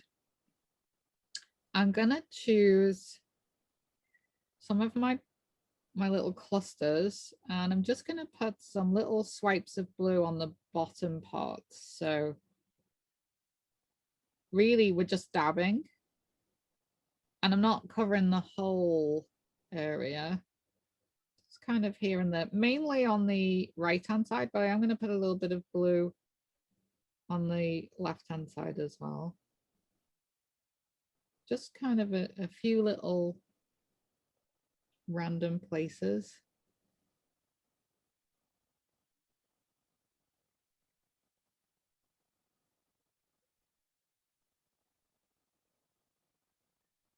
How is everybody doing? Everybody's very quiet. I just want to check you're all on board and with me. Are we okay? Yes. Good, good.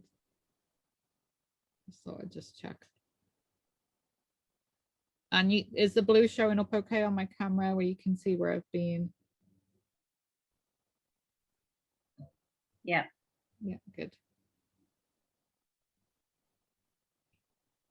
Okay, and you can see I'm concentrating more of it on the left side.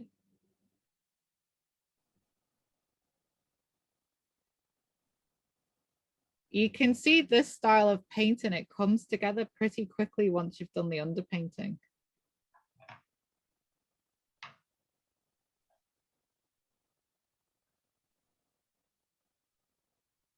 Jocelyn, is this making sense to you? Yes, it is. Yeah, I'm very tempted to do the black part. Oh, just go for it. Do it. If you think, Yeah. yeah, go for it. Mm. I've already done the red while you were talking, and Oh, then well, go for I'm it. letting it dry. And Yeah, it's hard to sit here and just watch. it's just painted by numbers, so just go for it if you think, you know. Yeah. See what I can do. Thanks.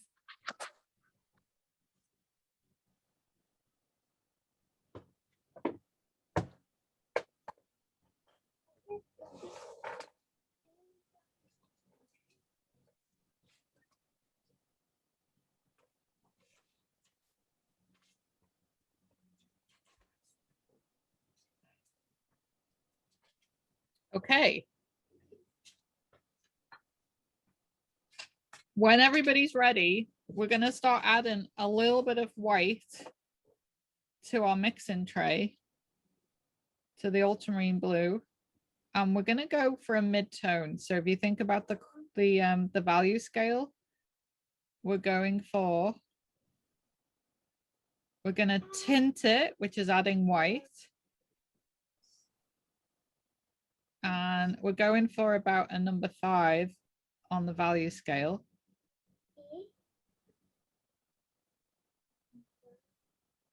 So can everybody see what I'm mixing on my palette?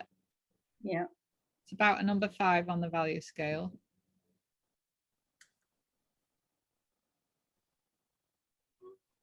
And I'm just gonna go back to those areas we've just added the blue to. And I'm gonna start adding this mid value color.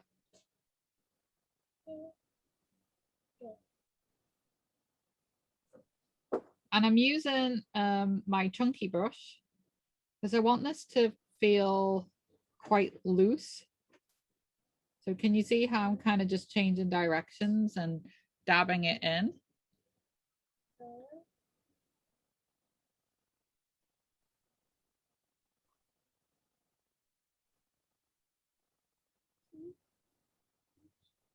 So I'm going to go over a few of my white areas.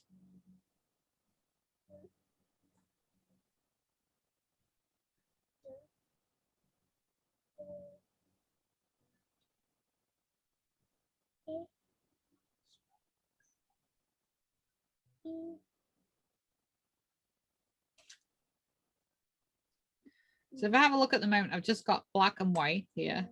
So in between, I'm going to put a few little brush strokes of this mid-value color.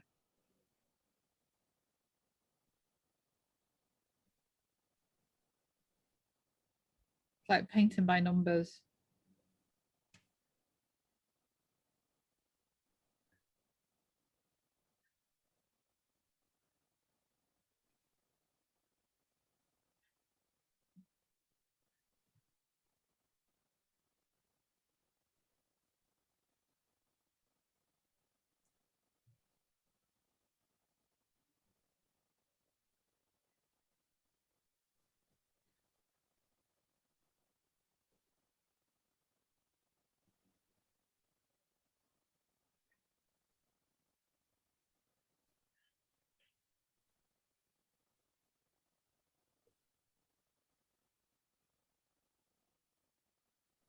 Okay.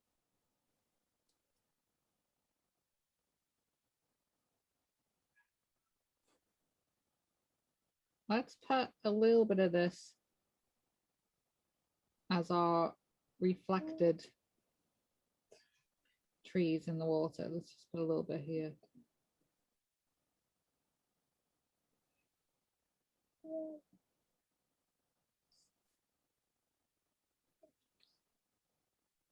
Is everybody still with me? I don't want to race ahead. I just want to check in. Everybody okay? So far, yes. Good. Okay. So I'm going to start doing that to my tree now as well. So I'm going to look at where I put some blue on my tree, and I'm just going to put a few brush strokes above the darker blue.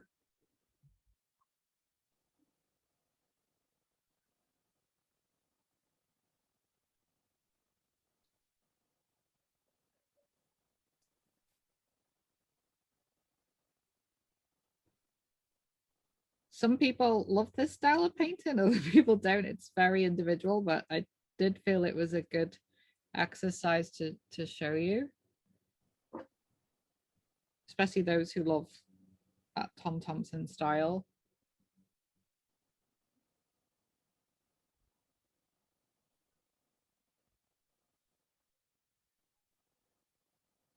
You okay, Dean? Yeah. Just drawing. Dean's gonna be 6 on Thursday. Yeah, Big boy. big boy now. I'm gonna be 6. I'm gonna be 6. It says it's rain on Thursday, but if it actually does rain, then I'm gonna switch it tomorrow. You're gonna or- change the date. Yeah, or erase that day after that. So you see how chunky I'm being with my brush strokes? I'm just using this template that I created.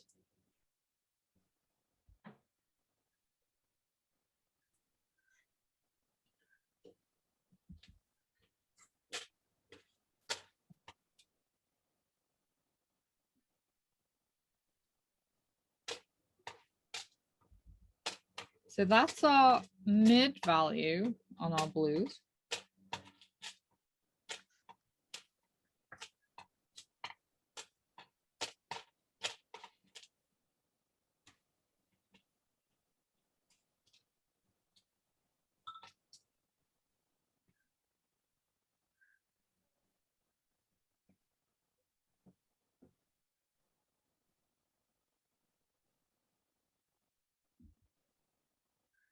And then I'm gonna add a very light value, so more like a 2 on the value scale.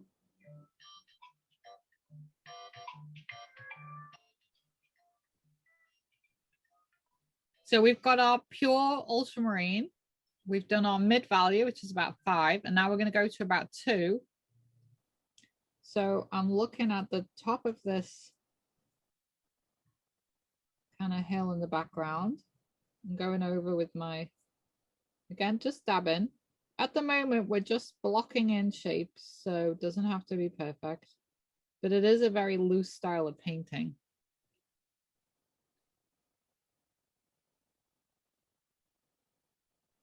So I've got my mid value on my background mountains.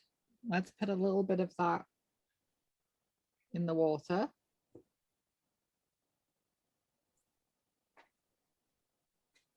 It's kind of like little chunky brush strokes. Then we're going to go over some of the whites that we put down with this lighter, this white.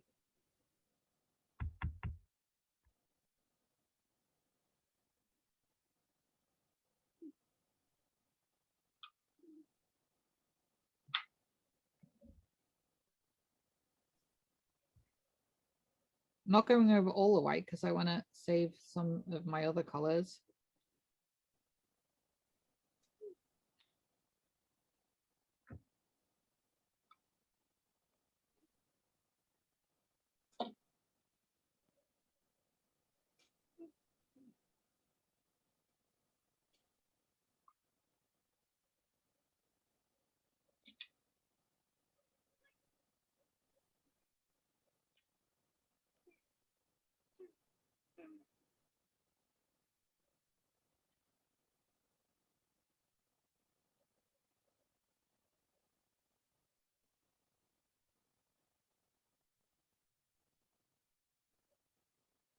And then finally on my tree, I'm gonna focus this lighter blue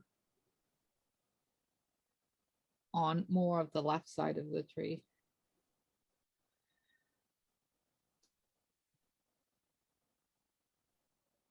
Again, not covering all of my whites, just some of them, because I want to save some of my other colors.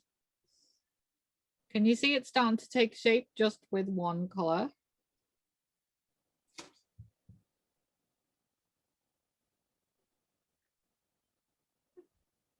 So all that work we did last week, which took a lot of time, it paid off this week because this is kind of, we've already got that guide there for us.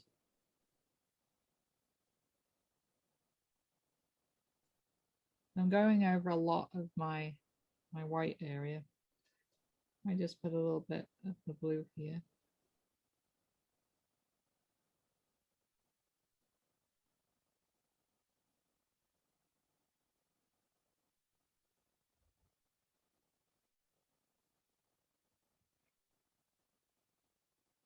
So I'm only putting a small amount on the opposite side.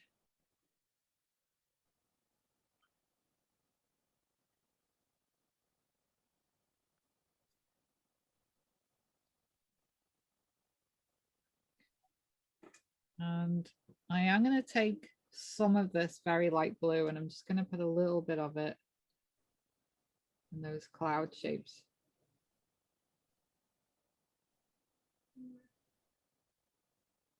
Jocelyn, how are you getting on with your underpainting?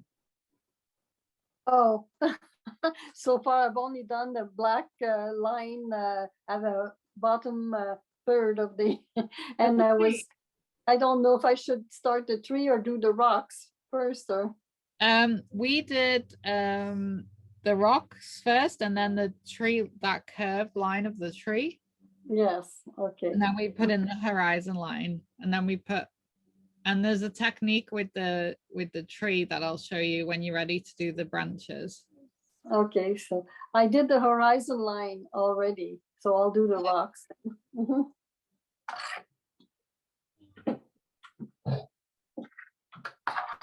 So I've put some of that blue into the sky, just on the underneath of the clouds where there would be a little bit of a shadow underneath the clouds. Just put in a few lines.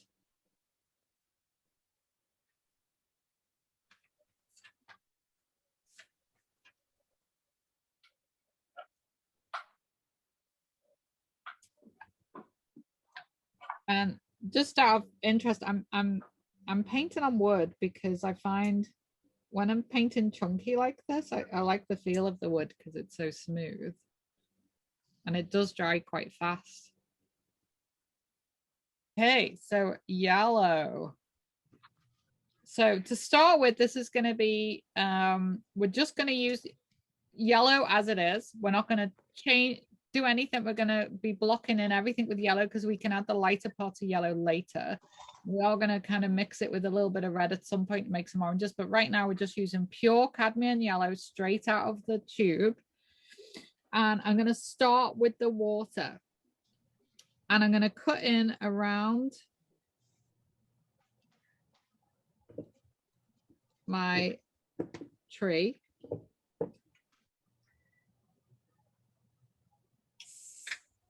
And this will be fairly transparent and we will see a lot of red still behind, but we're just kind of blocking in. We are going to go over all of the whites too. So you'll find when you go over the whites, it will stand out more. But right now, don't worry about it being transparent and a bit thin. That will come later. So I'm just blocking in around all my shapes. It's a different way of painting because normally we do the background first. Can you see where I've got the white underpainting? It's making that yellow pop.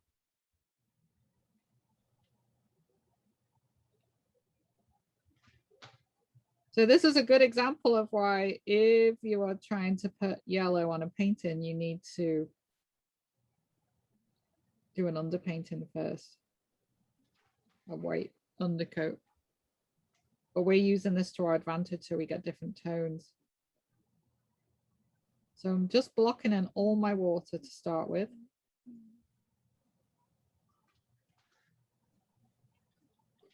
And what I like to do is when I'm blocking in, leave some of the red showing in small areas. This is what the group of 7 would do. They would deliberately leave some of that red exposed, just like little slits of it, so the viewer knew that they'd painted on a red canvas. And then you get, if you look at a lot of the group of 7 paintings, they've got little bits of red showing through, which is kind of their signature. I'm going to put a little bit of this yellow on top of the white on the tree too. So this is quite easy because we're not really having to worry about cutting in around anything other than the tree. We're painting over everything else. You can even paint over kind of any of the branches because they're going to show through. We can paint them back in later.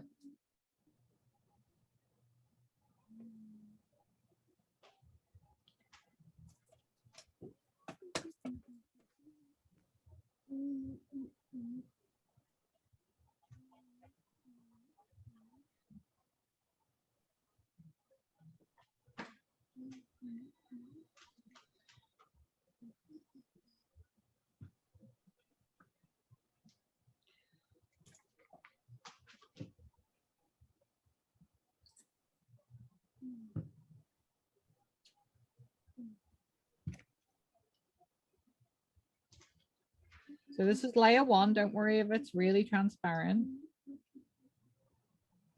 We're going to let this dry. We are going to just bring in a couple of highlights on our rocks. We don't want a lot of yellow in the rocks because the yellow is mainly for the water and the sky, but we do want to put in a little bit of reflection. So I'm just highlighting a few of my rocks with the yellow.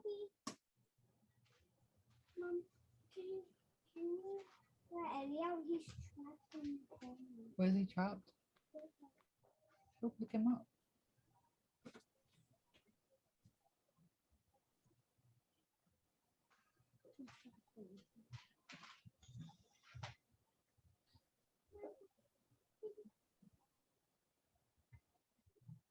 Okay.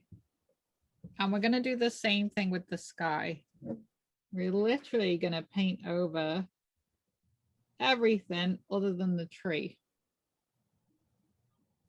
because our blues will still show through as more like turquoises. So this is kind of quick and easy.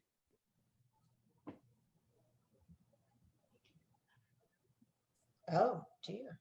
Yeah, quick and easy. Just painting over everything. Oh dear. What's the oh dear? Whenever I do this, I always ruin a painting. No, trust me, it's gonna be fine. Okay. Trust me, I'm an artist.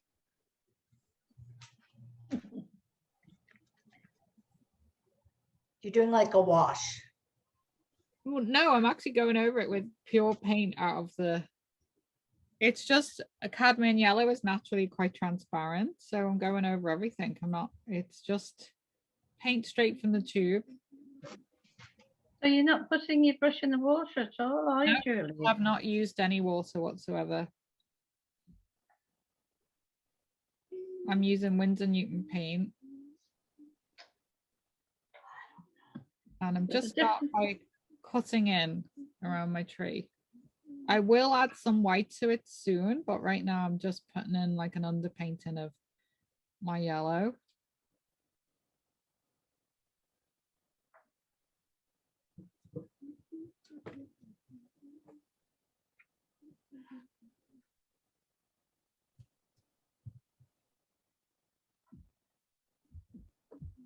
Don't worry if you accidentally go over some of your blues.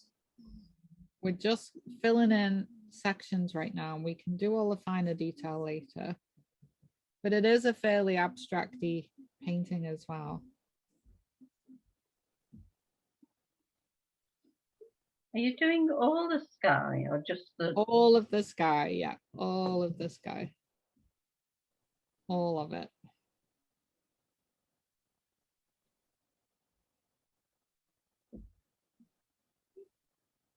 Layer one of the sky.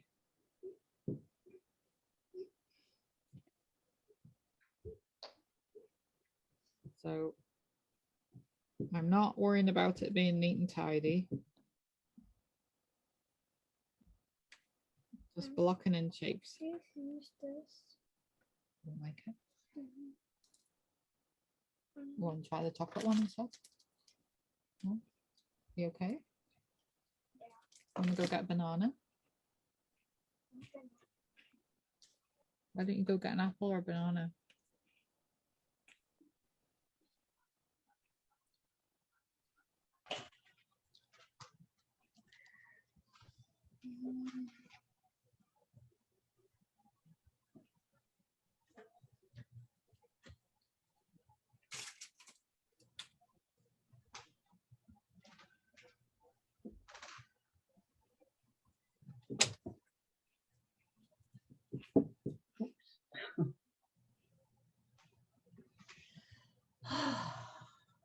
Oh, big sigh.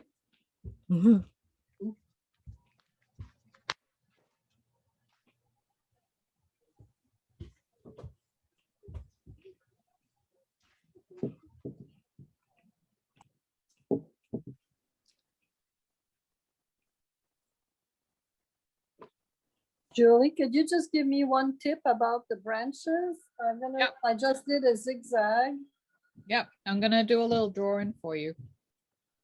Oh, okay. I'll do a little let me just finish this corner. Yes. Mhm.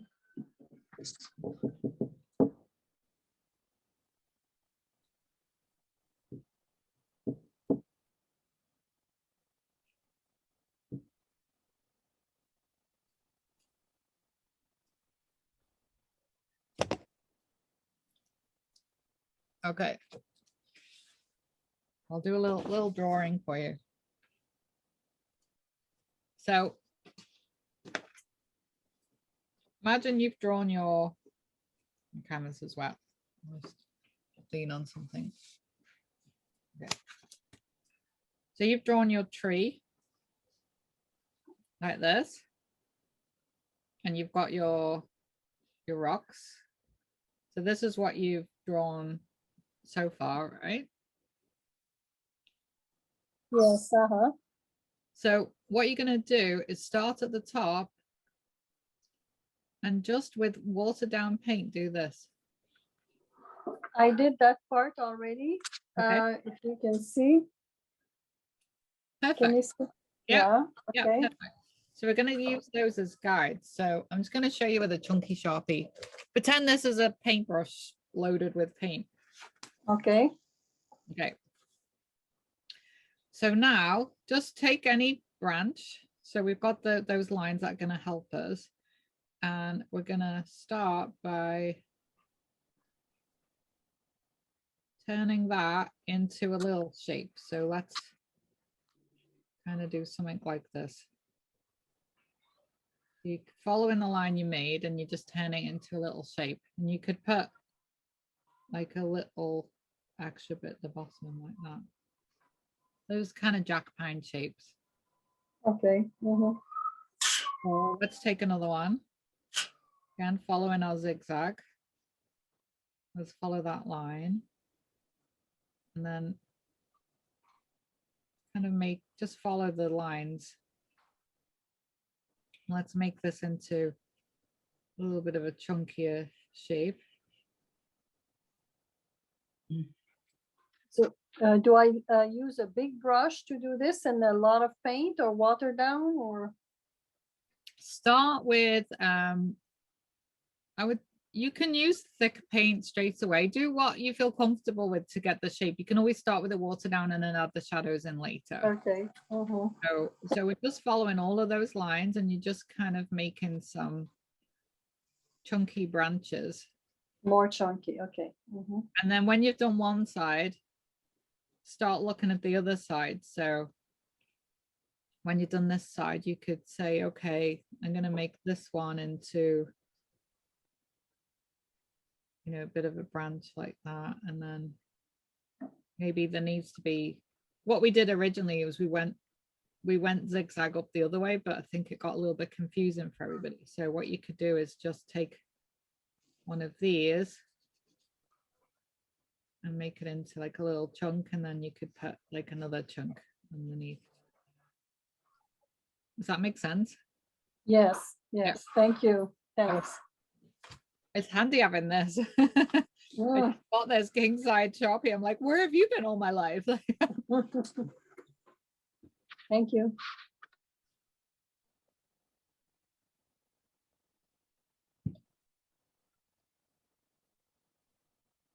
Okay, so like we did with the others, we're gonna now add some white to our pure yellow.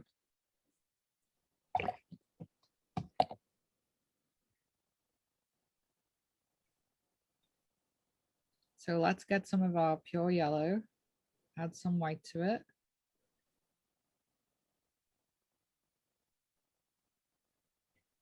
And I'm going to emphasize to start with where I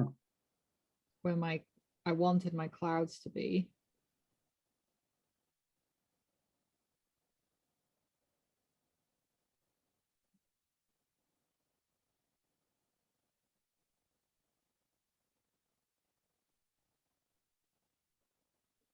So I'm just going over those lights I put in last week. So there's a lot of white, is there, Julie? Or Yeah, just kind of about a 2 on the value scale again, about 1 or 2. Yeah, you want this almost white. okay. Yeah, let's go with a 1 on the value scale.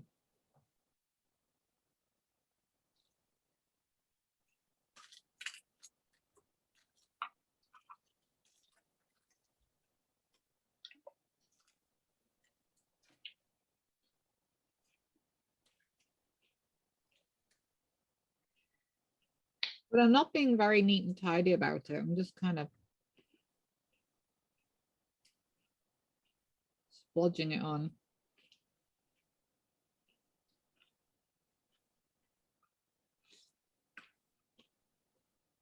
You know, you retain your paints in your Tupperware container. Does that retain also the other type of paints like gouache or? I haven't tried it Oh, because I tend to just paint in acrylic now. I mean, and watercolor is different because you can re-wet watercolor. yeah. So, but No, a chap I was talking to yesterday, and he does a lot of oils. right, And I said, oh, it's worth a try, you know. yeah, But he said something about he gets this water-based oil paint now. yeah, I've or heard of something. that. Yeah, Have you heard of that? yeah, because you don't need the solvents. You can just use Yeah. water. So they're like in between acrylic and oil. Right.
So we've done our very light yellow here. And we've done all of our underpainting of our yellow. So now we're going to go back to our pure yellow, but just add a very small amount of white to it, just to make it a little bit more opaque. So I've got my cadmium yellow, and I've just added a very small amount of white to it. I'm going to focus mainly on the left side of my painting.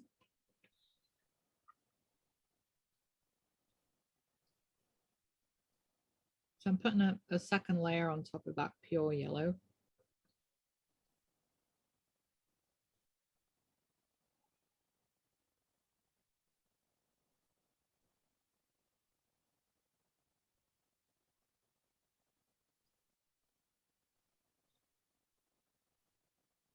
We are going to add some oranges in as well.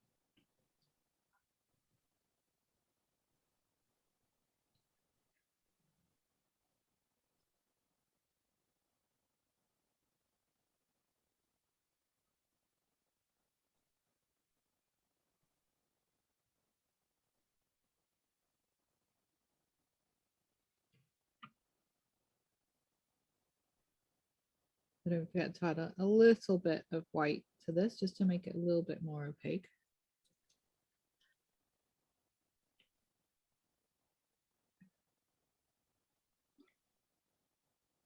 So it's not as white as our clouds.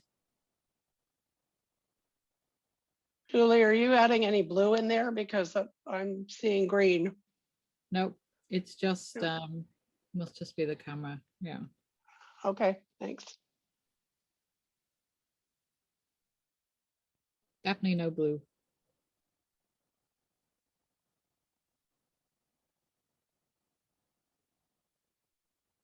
But it's not the end of the world if you do accidentally get a bit of green, because we will be adding some, we are going to be mixing our yellow and greens on the final layer anyway. So we get some more color combination. So you can see the second layer. I'm having to cut in a bit more carefully around my branches.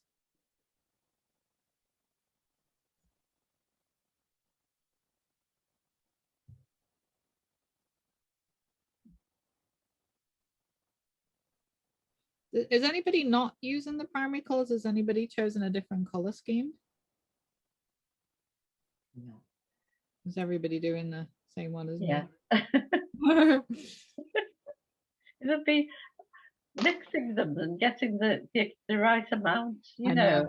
it's good to do the primary colours. Yeah, I find it easier Let's start with that, you know. So there's a I thing. foolishly, sorry. Sorry. I foolishly decided to be different.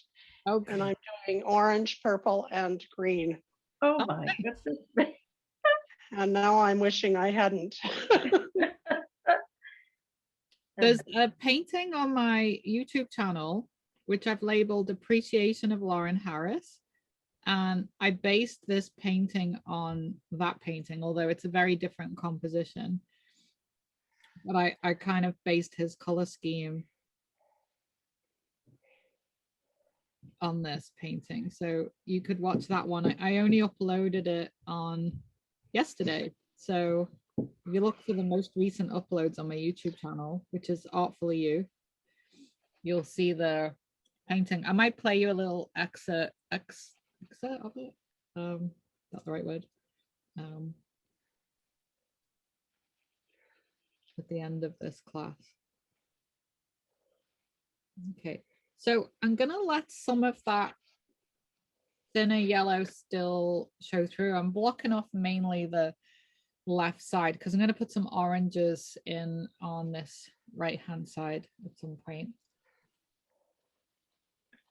But right now I'm making the sky and water a little bit more opaque, not too much. But you'll find the second layer makes a big difference.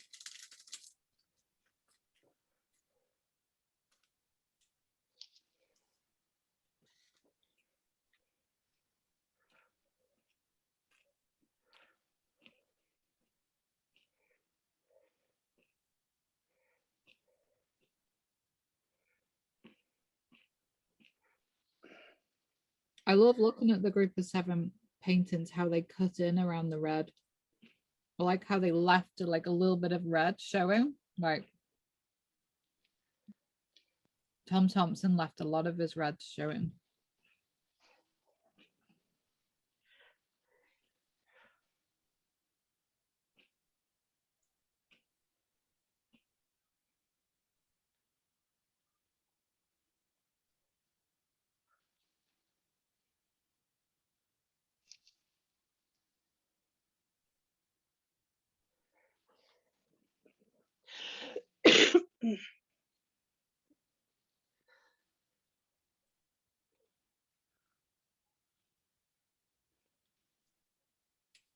Don't worry about you cutting in being super neat and tidy because it's not the style of the painting. I'll show you the original for a minute. It is pretty loose. Yeah. This style. So if you have a look at the original, you can see it's soft, loose, you know, pretty blended, and it's kind of lots of little short brush strokes. I'll just leave that up for a second for anybody who wants to look at it.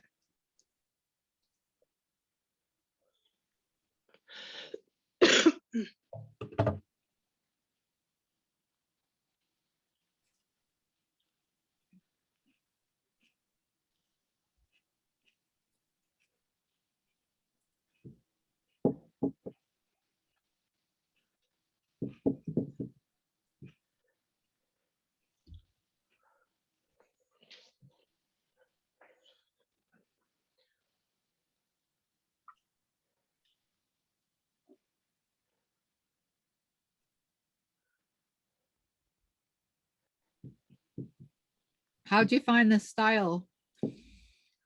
Interesting. Yeah. Yeah. It kind of gives you an appreciation of how, you know, how they painted like this. So they would paint like this in the field because they'd only have to mix one color at a time.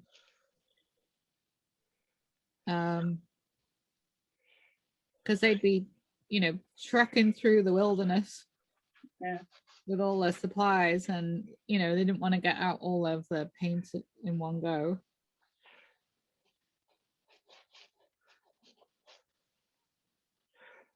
Julie, Yeah.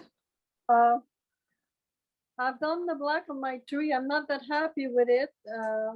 I don't know what I can do to improve, or just wait until the next colors go. And You'll honestly, when you put the whites, you'll do the whites next. It makes a big difference. Yeah. You can create the shapes better with the highlights. So yeah, I think that's fine. okay.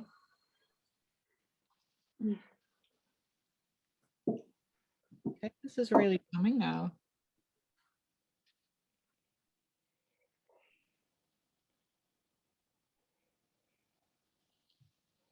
I'm excited to put the reds on next.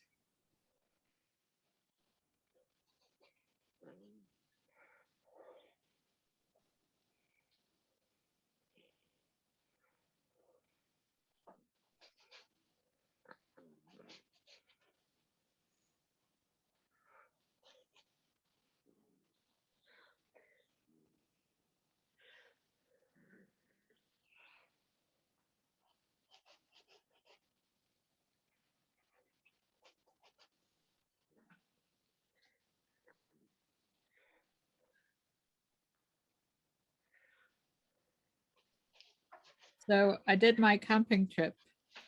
All right. Don't Is it think I'm good? doing it again. I've decided I am not a tent person. Especially what? not a tent person in Canada. Where the Oh, mosquitoes gang up on you and try and take you away. It was a good experience for Dean, but I have to admit I did come home a day early. oh.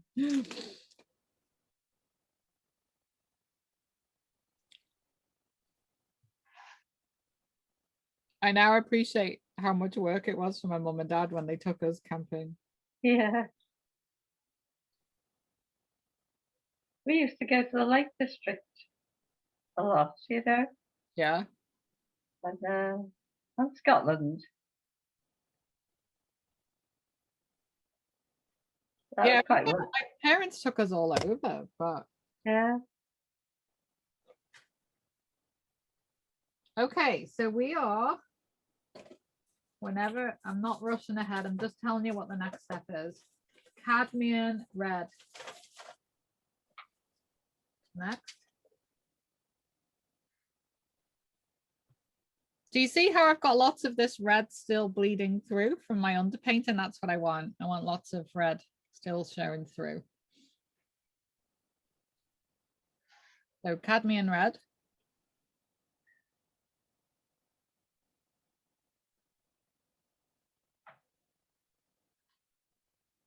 We're going to focus this mainly on the rocks to start.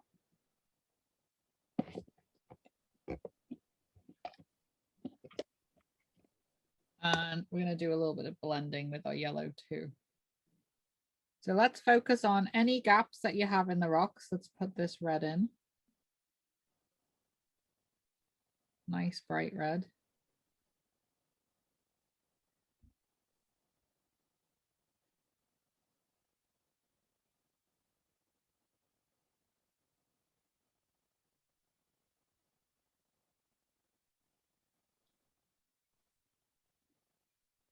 I'm going to go over some of my black areas too.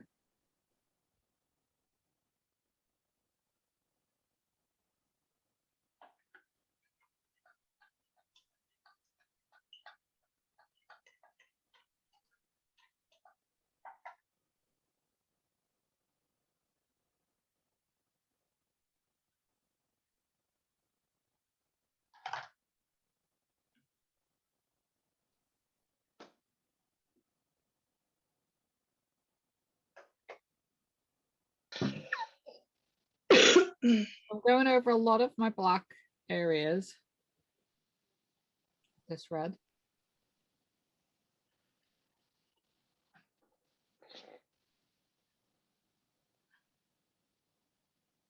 And eventually I'm going to mix in my red and blues to get some purples going on.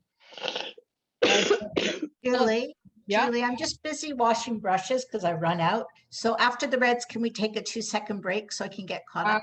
Absolutely, yeah. Thank you.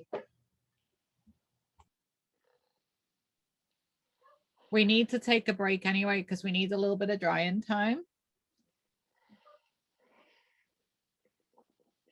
So I'm putting a little bit into my tree.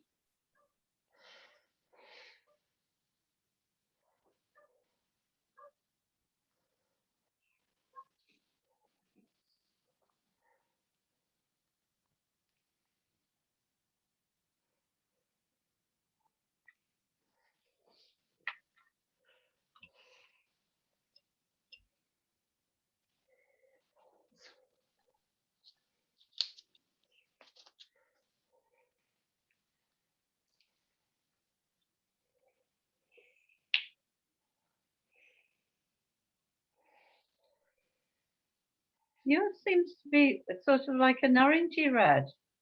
That's It's cadmium red, yeah. Oh, right. Because I'm painting over a few areas of my yellow, it will appear a little bit more orangey. Yeah. I'm just kind of dabbing it here and there for now.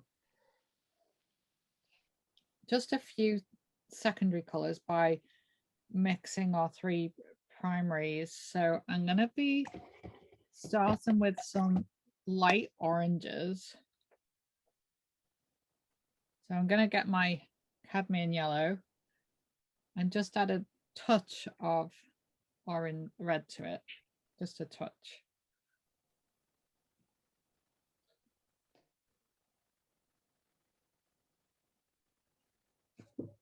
So just a really tiny bit of red in my yellow, just to warm the yellow up more than anything.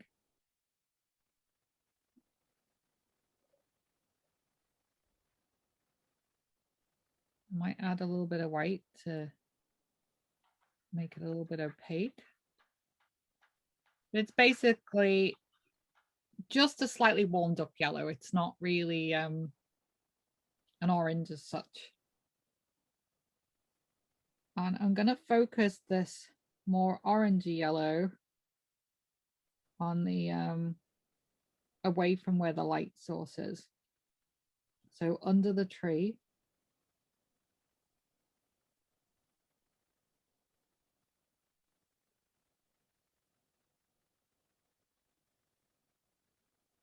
You see, it's just like a little less bright. Might make it a tiny bit more orangey. So yeah, so under the tree, on the opposite side of the tree.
So I'm keeping the left-hand side bright. I'm just putting this warmer yellow in around my tree and mainly on the right side of my tree, the shadow side of my tree.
I'm just adding another layer to my white areas of the sky.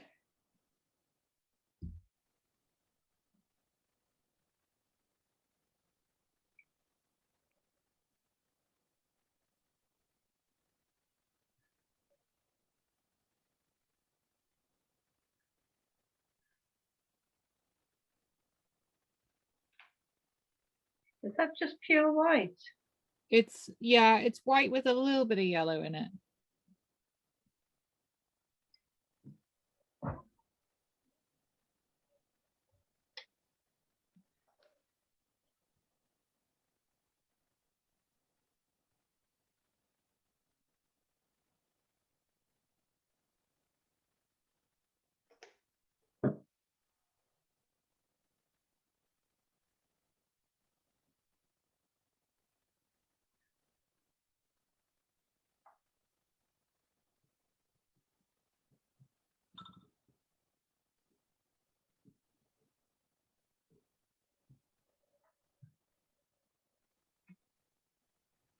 It's coming together. I hope yours is too. Are we winning or are we losing? What's the consensus? I get scared when you're this quiet. So I'm going to mix red and black together to make a bit of a darker, like almost like a brown. So red and black together. And I'm just going to start defining my tree trunk and some of my clusters of branches a little bit, making them a little bit neater. So I'm just kind of going underneath some of them, straightening them up a bit.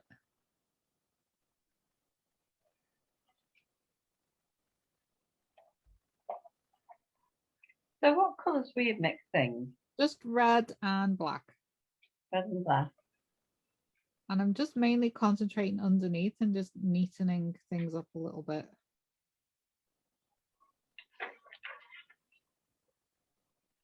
I'm not doing all of my clusters, just a few.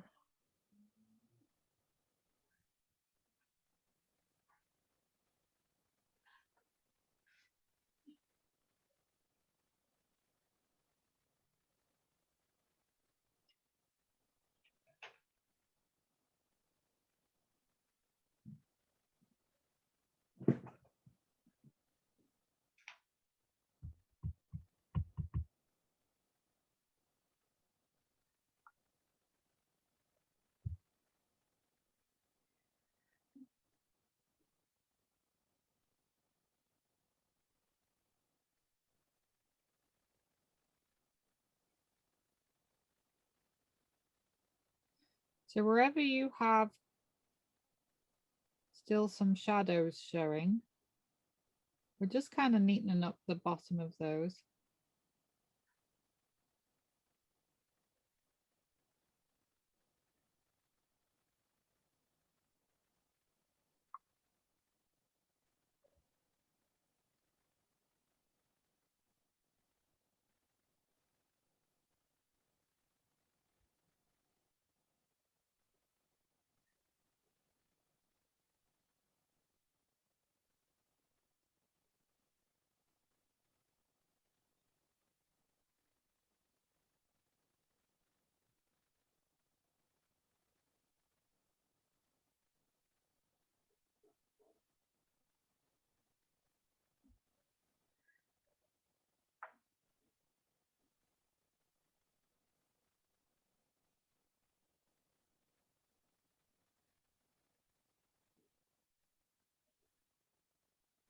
Jocelyn, how are you getting on? Well, slow. Yeah. Oh, I'm just gonna show you what I got because I didn't get very far. No, that looks great. So just focus on highlights now. What's that? Just focus on your whites now. And if you go into the notes, you'll see my demo one that shows where I Yeah. put my I white. think I'm gonna have to wait until I can watch the video to get to the next phase. Yeah. I don't know what else I could add in black. Should I fill out the rocks at the bottom?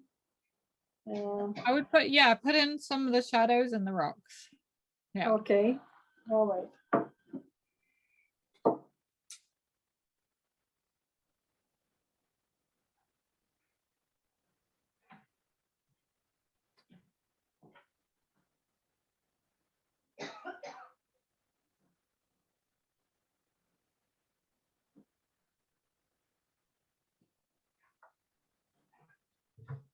So just by putting some of that maroon in, my tree is getting a little bit more defined.